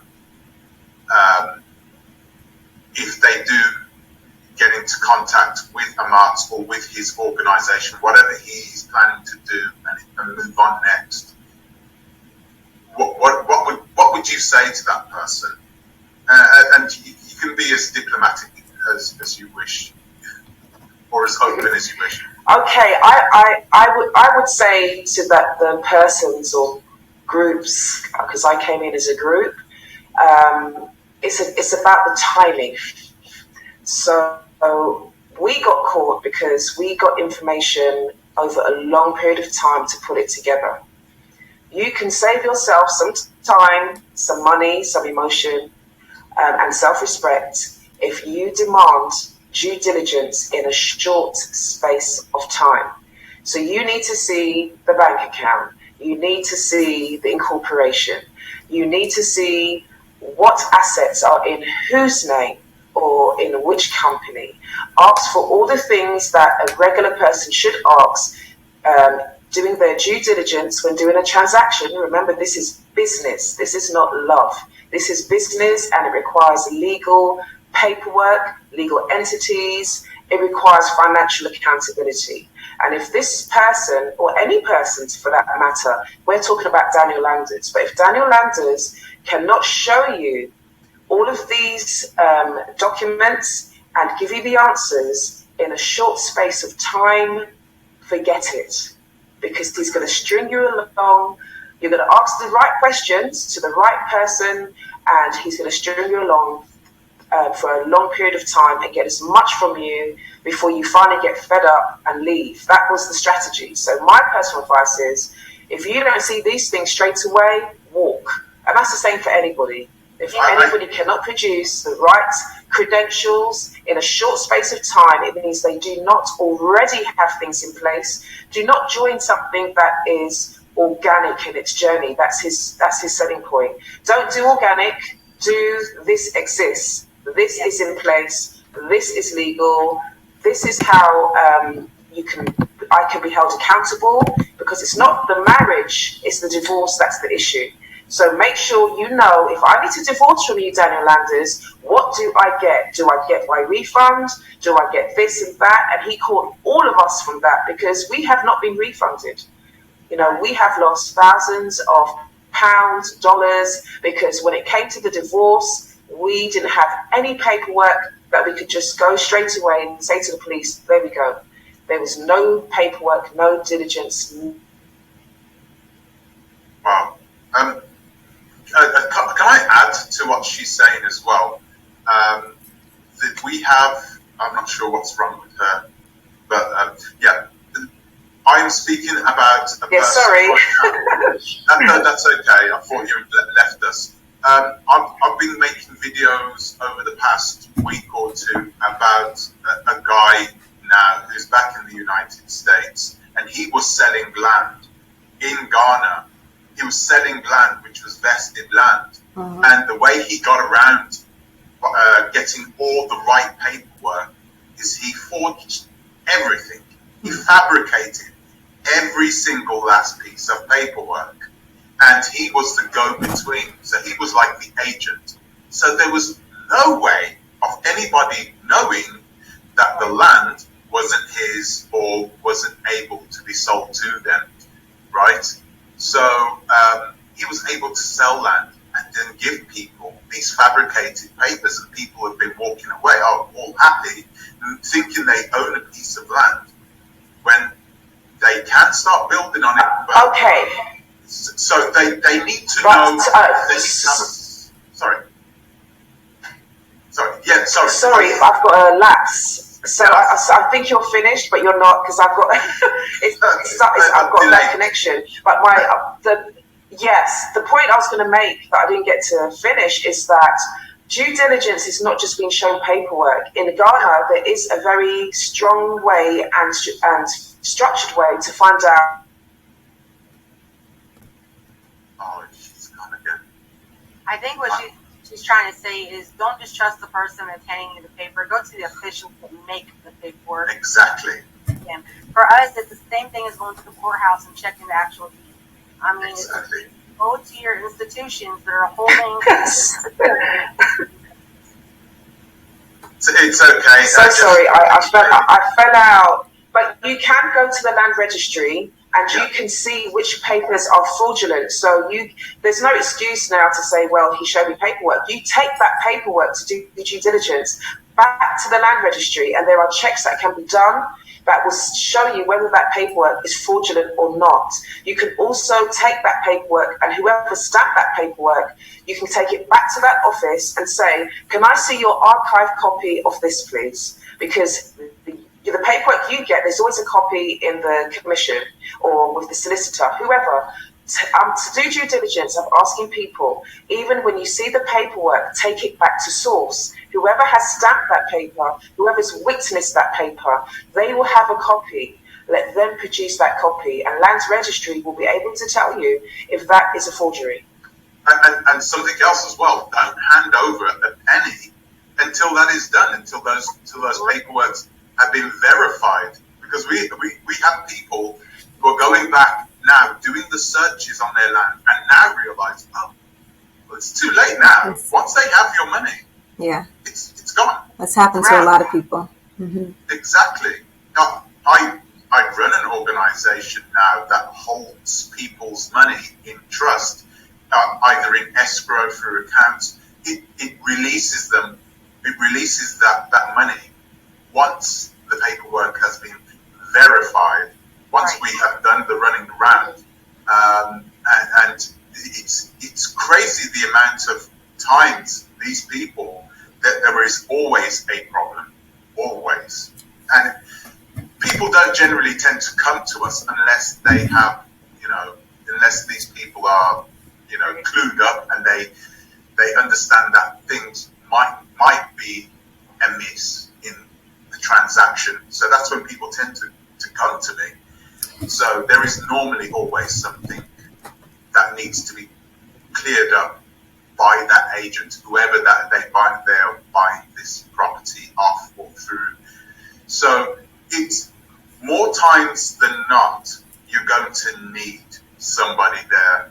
You're going to need to do your due diligence, and you need to do it extremely well. And if you can't do it yourself, then get another company in to do it properly. It's worth the money, because you don't want to lose all that money. You can lose a lot of money. I know people who have lost hundreds of thousands of dollars. I know other organizations who have lost hundreds of thousands of dollars in this way.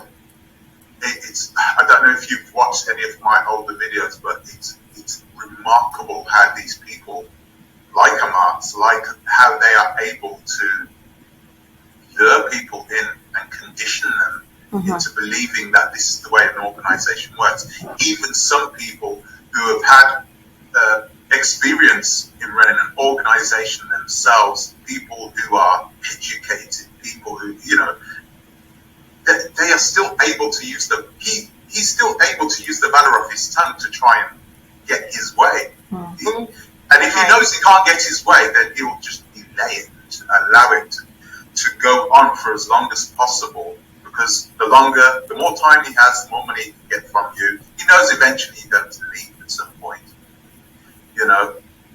It's incredible how it works. So anyway, but coming off the subject a bit. So yeah, that's what you would say. What about you, Jessica? What would you say to somebody who is thinking about investing on the African continent and happens to look at Daniel Landers, aka Ahmahtsiyahu Ben Yisreal, and says, well, this guy seems like he's got it all going on. What would you say to that person? Stay away. I mean, there's no diplomatic thing I can say about it, because it's one thing to be a bad leader. It's another thing to be disorganized. But we're talking about civil rights and the right to be safe and protected in your own home. He was violating that with his wives. So I more, in fact, look at, if you're okay treating your wife that way, throwing her outside while she's naked, and paying the police to haul her off, how are you going to treat everybody else who doesn't agree with you? And I feel like that character of what he has done really needs to be analyzed by anybody who wants to affiliate themselves with him. I mean, just look at the history of what we're talking about. We're not talking about 4 or 5 people who are complaining about him. We're not talking about 50. We're talking about over 100 and some people have came forward to talk about the abuse that he has done. And that is not something that you can ignore or go unscathed, because he will do it again. It's just a matter of time. It's a matter of different location, different group of people, and maybe a different motive. But he will do it again. Narcissists repeat their behavior over and over. And when they figure out that you have them figured out, they will wash their hands of you and start over all again. So my advice is just stay away. This is a very toxic human being. He knows exactly what he's doing. He's using the tools that he's gathered by being in Africa and using that as an advantage to manipulate people coming who are in desperate situations. He's using that as an advantage to pay locals off to do what he wants them to do. And this is a very violent person to be around, okay? We're not talking about just being suspended. This man still is not sorry.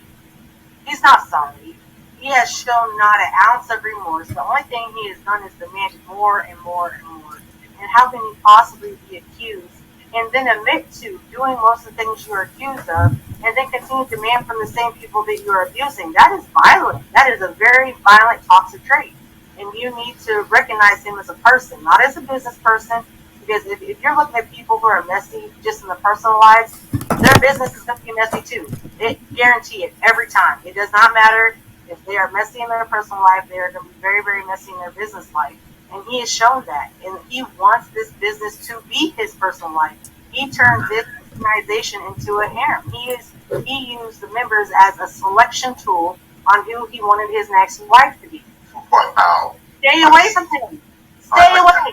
Far away as you can. And if he's here, I'm coming for you. I'm telling you right now.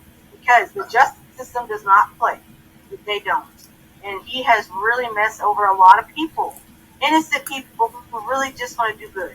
People who want to come over here and create new lives for themselves. And he's flatlining some people's dreams. In fact, I know 3 people right now who refuse to come to Ghana now because they perceive Ghana as how Daniel Landers has treated people. They don't even want to deal with it. They're like, wait, he's paying off the police? Wait a minute, I don't want to deal with that. Right. Wait, he's throwing women outside naked and not being arrested? I don't want to deal with that. Right. And so he's actually making the culture of Ghana look awful. He makes it look like this is normal everyday things. This is not, the behavior of the women alone is not everyday things.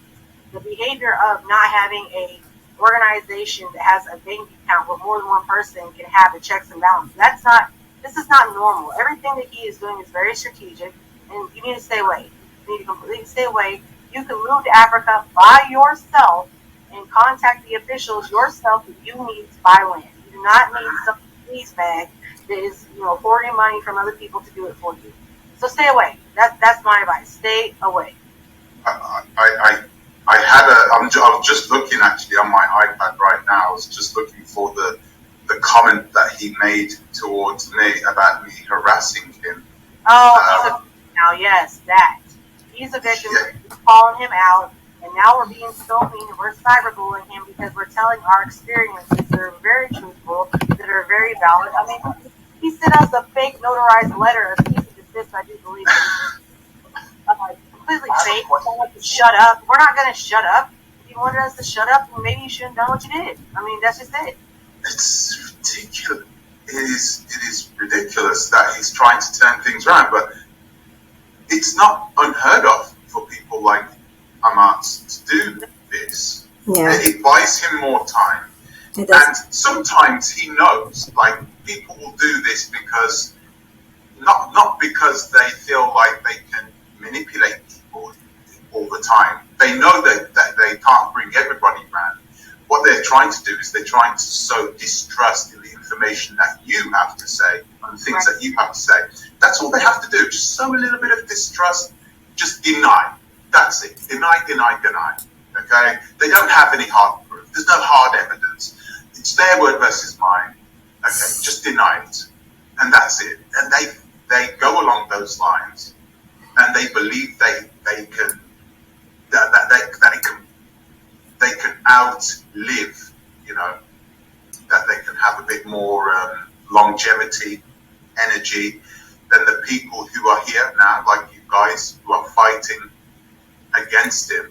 I think I put that inside one of my videos. I said, you need to focus on having a strategy where you're basically working as a team, because this guy is going to dig his heels in. He looks like one of those people that, it's not about the money anymore. It's about the pride. It's about winning. Yeah. And he'll do whatever he can to survive. He will figure out a way. He'll figure out any kind of scheme. He'll figure something out. But what I would say to people who are considering him is that regardless of how humble he sounds, regardless of how genuine he sounds, this individual is beyond redemption. He cannot come back from all that he has done. There is no way I would feel safe in a community with him. And especially after one of our members who visited the Institute told us that in one of his previous relationships, he was trying to put a little baby to sleep and the baby kept crying and he smothered the baby until the baby passed out. And this was not from one person. This was repeated by several people. And it's like, this man is dangerous. And if you cannot see that and you don't take our warning, I'm sorry. And I can't do nothing for you. And he did not say it in a way that he was remorseful for what he had done. It was like this individual couldn't explain, why is he telling me this? Why is he telling? And she knew at that point that she could not live anywhere near him. Wow. I think it's important to note that we had, so when we suspended him via the chats, like how we're all connected, okay? And we explained to the group, this is what's going on, and we said we're going to set up a meeting where Motts will have an opportunity to express his side and to defend himself, if that be the case, or to explain the situations we may not be seeing correctly, right? We start this meeting and these women start off telling their experiences one by one, by one, by two, by six. He did not even stay in the whole meeting, okay? About halfway through, he said that he needed to excuse himself and go lay down. And he supposedly left me, which I actually think that he was on the line on another fan's line watching the meeting go on. He was. He didn't return for a whole hour. Okay, he left the meeting for which he's supposed to explain his behavior, and he went and took a nap and came back an hour later talking about I have something to say, and I didn't agree with that. I felt like his time to talk was over, and he wasted all of our time. 6 hours. Have you ever been on a Zoom call for 6 hours? Because it was longer than 6 hours. Oh, I'm sorry. It was longer. On there for about 6 hours, but the total of us was on there for about 10 hours, half a day. And this man, not once did he say, well, I apologize for that behavior, or I'm not going to do that again, or, da-da-da-da-da. It was more like, well, I'm growing, and this is an organic journey, and things happen, and we all have flaws. And it was just, man, excuse. Stay away from him. Stay away from him. I mean, that's just it. There's nothing, something's going on that we cannot fix, and it's dangerous. That's all. I mean, that's literally it. He couldn't even be there for the meeting of the people he abused. He couldn't even face them. Wow. That's pathetic, isn't it? Absolutely. Absolutely. Yeah. And they just sit there. Sorry, I dropped out. It's okay. We're talking. Jessica, did you cover the fact that the video was 10 hours of people giving their stories, and that this was still not all the witness statements, and it was still not the previous years, the people that had left, all of their stories were not also included. Right. And some of those people didn't even want to talk. Right. Because they were scared that Ahmad was going to do something to them because they still live in Ghana. Yeah. And not only that, but their experiences with him was so traumatic that they get anxiety even thinking about it. There are individuals who have been stalked in Ghana by him and still are being stalked by him. If he sees certain individuals in public, he will stalk them. Wow.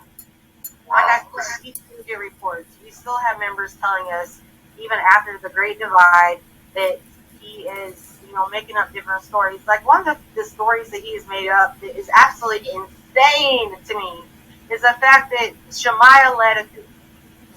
That is absolutely crazy. Sorry, can you say that again, please? Sorry. He was claiming that Shemaiah led a coup on our program. That Oh, he yeah. was trying to get everybody to go against him. And I'm not going to cuss. I almost did. But it makes me so upset because we did not sign up for this, okay? We did not wake up one day and be like, oh, we're going to take over Ahmad's people. In fact, we defended him on many incidents where we should not have, okay? And the only thing that this board did was take the information, organize it, and execute a plan to keep people safe.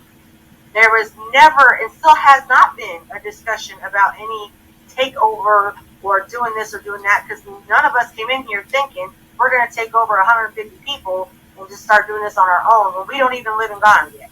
So that's just insane to me that you would even, but that's how narcissistic do. Instead of identifying the hundreds of accusations he had, it's her fault. She did it. She's the one, and you know what? That's just ridiculous. That is just absolutely ridiculous. Even to this day, we refuse to discuss that point because it's so invalid. Wow, incredible. It doesn't seem to have any bounds. He'll say whatever he wants to say without any remorse about the destructive nature of what he is saying. It seems as though he's completely detached from that. And it's difficult. It's hard for me, even now, after listening to you guys, to imagine what he has done whilst he has been leading and managing a whole organization with this type of mindset. Mm-hmm. Right. I mean, would you guys even consider starting afresh, rebranding something completely new, just to cut your ties completely with both physically, spiritually, and mentally from this man?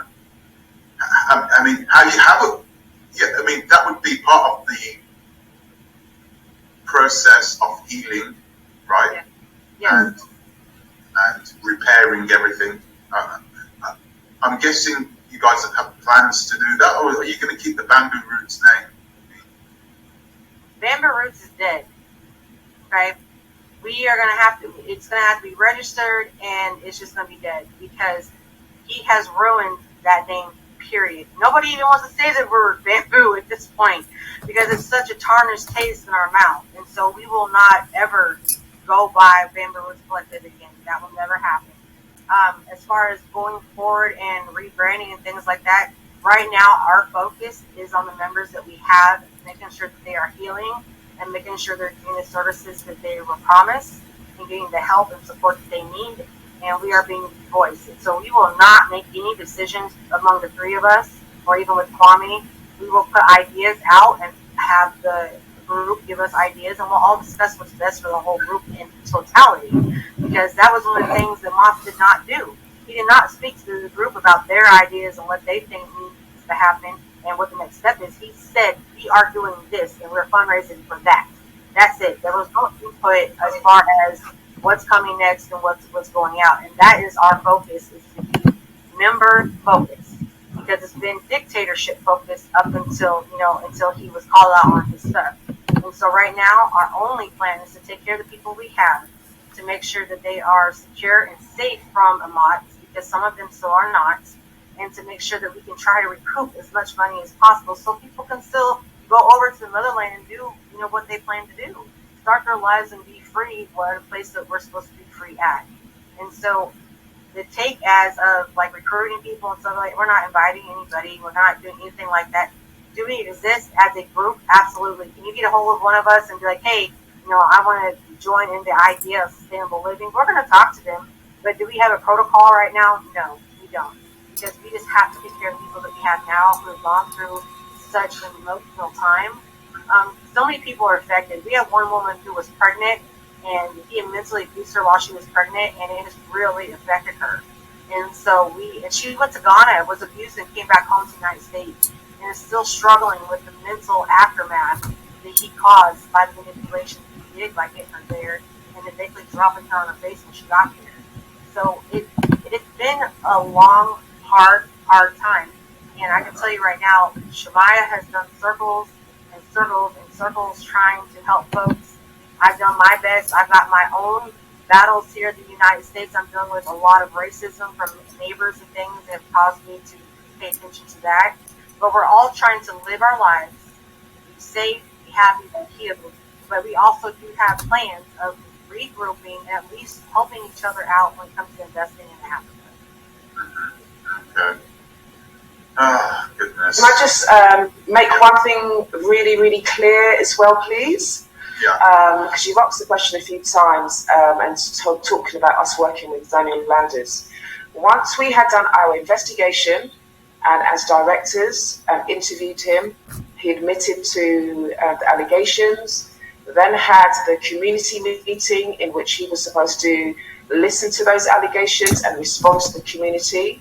Once that had all been done, I want to make it really clear that he was dismissed as a director of the Bamboo Roots Collective. From that point in July, he was no longer a director in any shape or form, because in the interview that we had with him, he put his hands up and said yes, he had done the things that he had been accused of, and he resigned. So he resigned during his interview, the investigation interview. He resigned. He was no longer in Bamboo Roots Collective. Secondly, he also had parts of the Prague business and everything else. During that space of time, within 4 weeks of that whistleblowing, there was a complete separation of Bamboo Roots Collective and him. From that point forward, none of us have had anything to do with him on paper or personally. So there has been no, are we going to separate from him? This was already done last year, July, August. Everything had stopped. Everything was shut down. We completely separated from him and have had nothing to do with him. I want to add to what Ujana said. After we had the meeting with him where he resigned, he immediately removed himself from all of our chats, every single one. Every group chat, every leader chat, new members chat, all that he deleted himself. What was quite crazy is he told us that he was going to resign before we were done with the meeting. This was before he had all the allegations. He was already like, "Oh, I'm done. I'm just." And then he even said, "This is how contradictory he is." He said, "I'm not going to receive any more funds." In that same moment, but then a breath later, he emailed us talk about he wants all the membership funds that are going forward.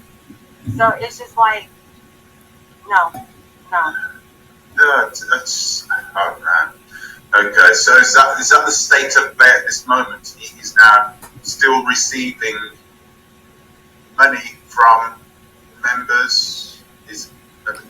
He's not receiving anything from us as a collective. He may be bringing other people in through YouTube, and he may still be using Bamboo Roots Collective as a front or whatever, but he's not working. We're not with him. We're not working with him. He's not receiving anything from us. Yes. It's important for people to know this, so that they'll hear this. You are no longer anything to do with Ahmahts. Nothing. But this Bamboo Roots Collective name, this brand, is still brandishing it around as if you guys are still sort of a whole thing. So a lot of people, that's the reason why, of course, it was important for you guys to take your faces off that website, because it was up. I remember a couple of weeks ago. It was up. It was up then.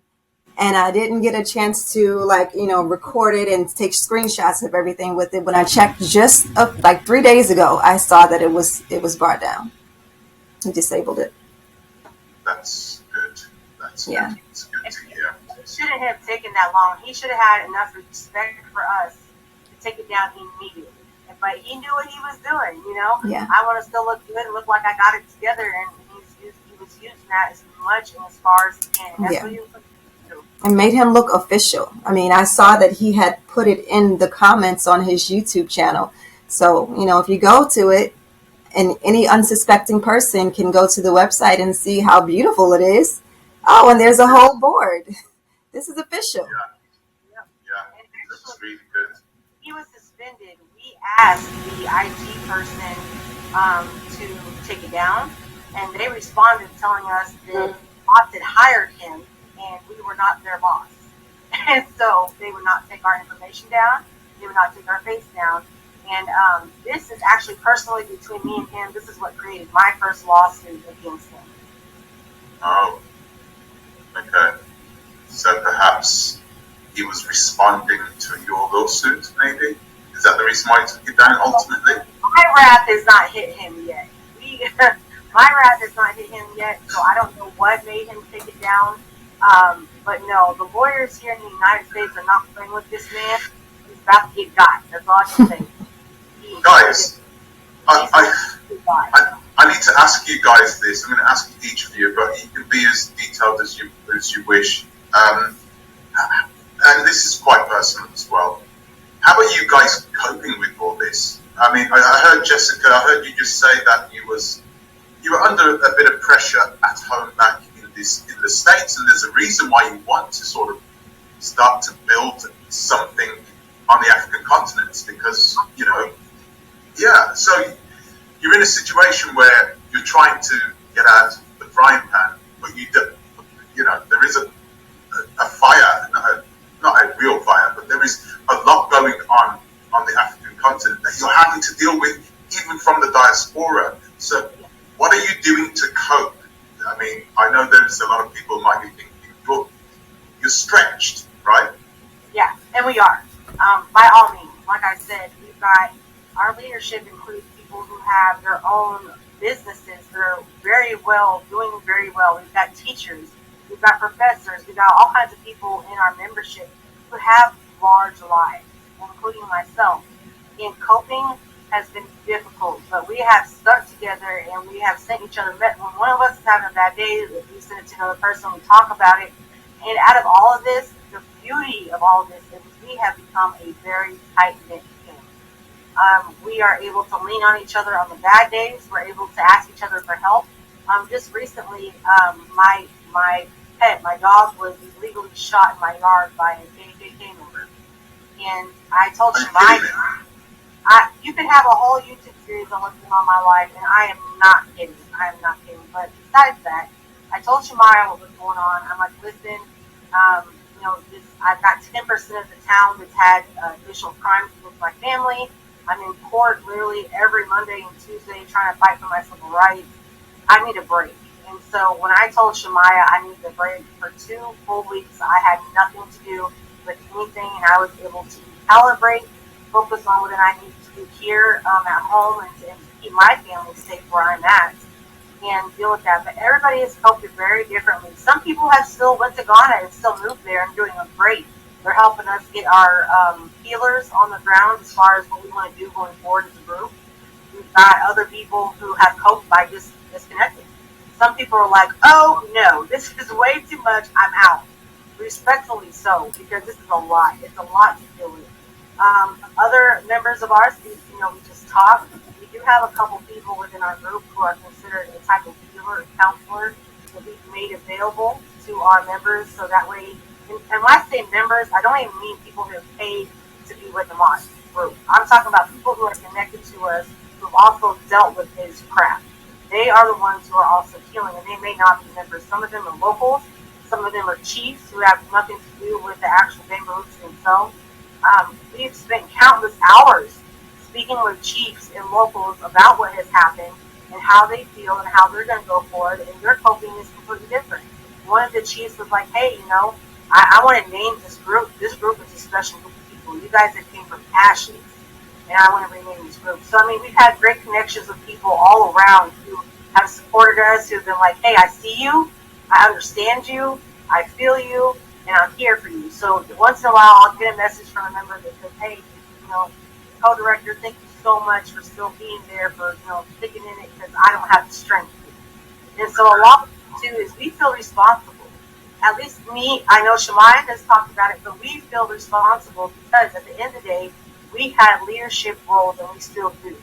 And so it's our responsibility to help our group not only get past the hump of the emotional part, but to prosper after we get past that point. We will prosper, we will have a better outcome than we have now. And so coping has looked very different for everybody. For me, it is just giving me a bigger fight because, like I said, I'm dealing with some crazy stuff at home. And so it is giving me more strength to continue the good fight, and that is fighting against evil and fighting against people who are there to make your life miserable.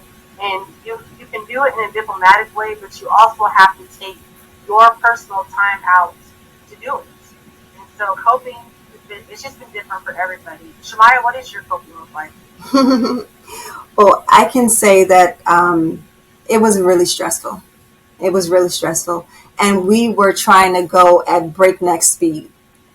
And it was stressing us. It was stressing us all out. But I can say for me personally, I was really wearing myself down. And it was a bit frustrating initially that things weren't moving as fast as we thought it should have been as far as seeking justice. However, things happen in divine time. And so I just had to grasp that and be at peace and really understand that he's not going to get away with what he's done and that things will happen when they need to happen. And so I just had to allow myself to slow down, to attend to my own personal needs, and just take time for myself while still creating time to handle the matters of the organization. That's just what that's what I've done. And this feels like the time. Like there's a lot going on. There is so much going on, and right now it just feels like that this is it. There are so many people with their eyes on him and are like, this has to stop. So many different agencies, so many different groups. He's not going to get away with it. There, I had someone. He's not going to get away with it. I'm not going to. At some point, there might be a follow up, um, and I'll be happy to give information when it happens. But Yeah, that would be well appreciated. Yeah, it would be really good to see where you guys. I mean, I'm not expecting anything to happen really quickly. If it does, I'll be really happy. I'll be happy for you guys because clearly Jana, you're the one who's been here the longest. You've had to deal with this the longest. How have you coped? Initially, it was okay. I just thought it was a simple case of somebody with no skills and they needed support. My situation was very different to the other board directors because I actually came in as a director, CEO of my own NGO, the Cocoa Basket Initiative, and I had encouraged my membership to join in as a sister organization. So I had a responsibility to those members. So when Shemaya and Jessica came to me that day, I can still remember it, and they said, we've got some concerns. And at that point, I'm smiling now, but at the time it wasn't funny. They came to me wondering if I was an advocate for Daniel Landers because I hadn't really expressed to them my concerns. We never knew that we all had the same concerns. And once we realized that this is a serious situation and it was time to blow the whistle, those 3 weeks that followed, it was an emotional roller coaster. We did not sleep. We were mentally and emotionally and spiritually exhausted.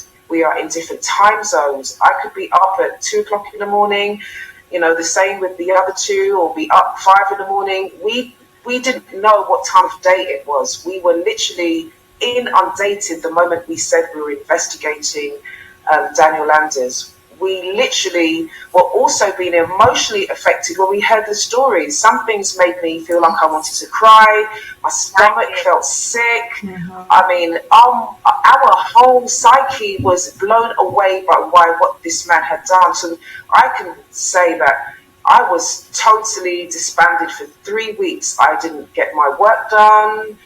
For my businesses, I run businesses. My school assignments went through the window. Even my organization suffered. They didn't have me as their CEO because I was so swamped and so tired.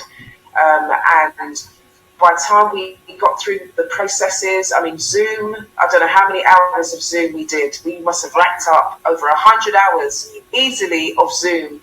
We were just consumed with what do we need to do. And everybody here, I'm proud to say that as strong Black females, I feel really proud that the three of us stood up and said enough is enough. We could have done what all the other directors did, which was leave for self-preservation, but we didn't.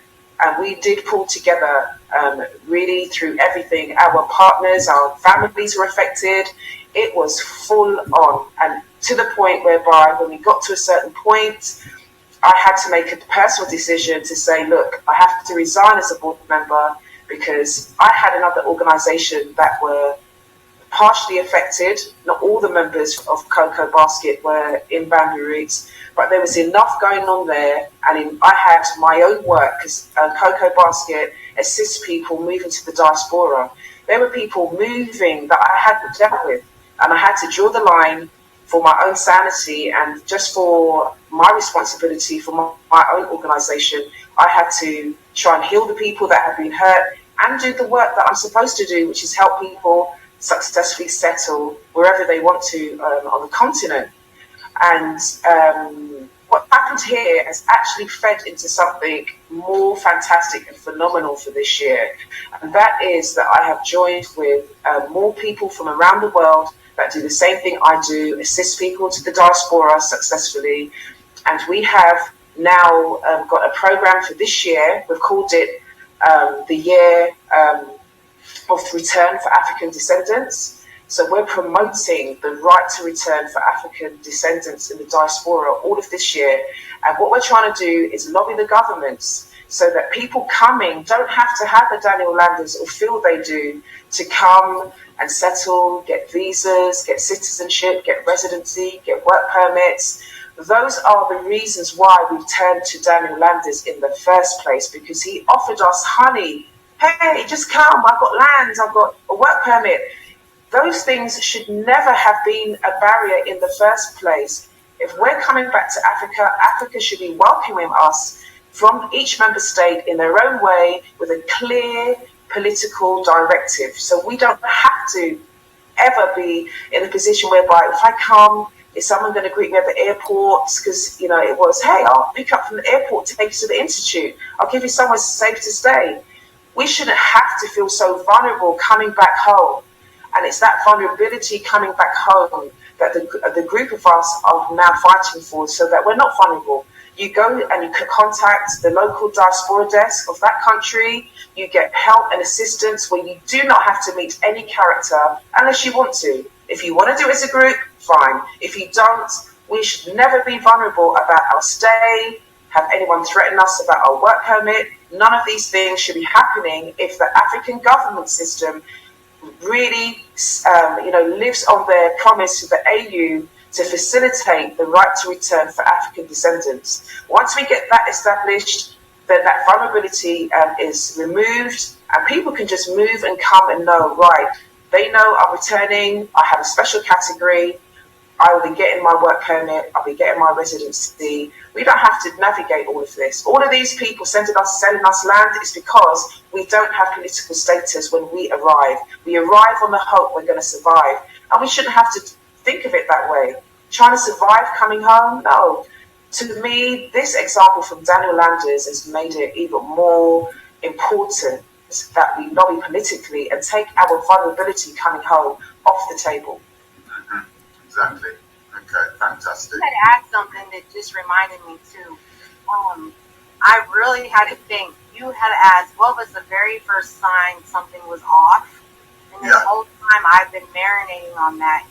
And it actually was, within a week, I had applied to have a plot of land. And on the questionnaire, it said if I ever had an STD. Wow, what is that about? I asked him, I said, why do you have this? What does this have to do with anything? And he got absolutely mad at me for asking that question. And then I brought it to the board, like, why is this? And at that time, we had an old board member still with us, actually two of them.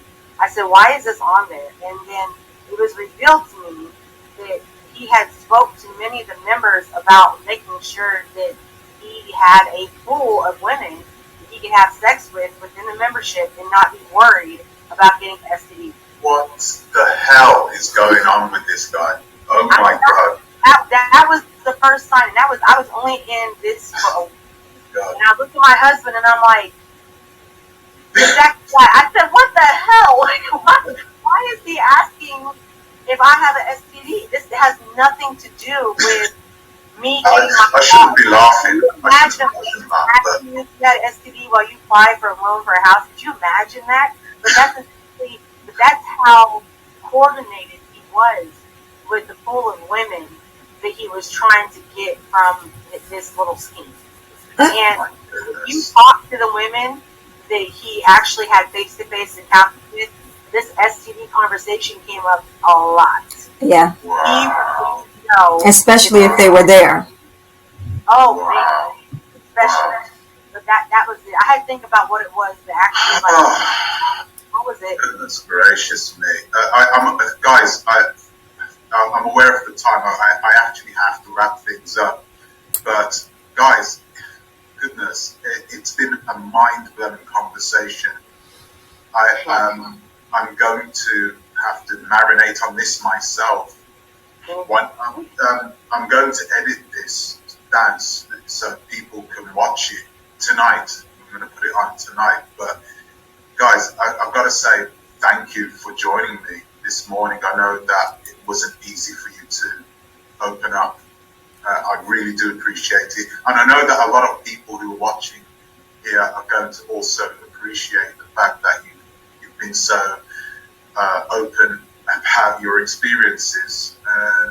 All I can do is also use my platform, of course, to try and make sure more people are aware of Daniel Landers as much as possible, so they know, and they know they can avoid getting themselves into the same situation Right. that you guys did, unfortunately. Yeah. Okay. Yeah, and that is one of my main focuses right now, is to stop him from being able to continue to bring people in and It's a abuse. difficult one. Yeah. It's a difficult one because we are, like, you think you're a big organization, but the diaspora is much larger than what you think it is. You know, you could easily, pack up and go to Rwanda or Tanzania. There are people, and then he could shape himself. A different personality, different person, different name, and we could lose him. So, guys, it's important, it's imperative that we work together as well to try and make sure that people know as much about him as possible and know to stay away from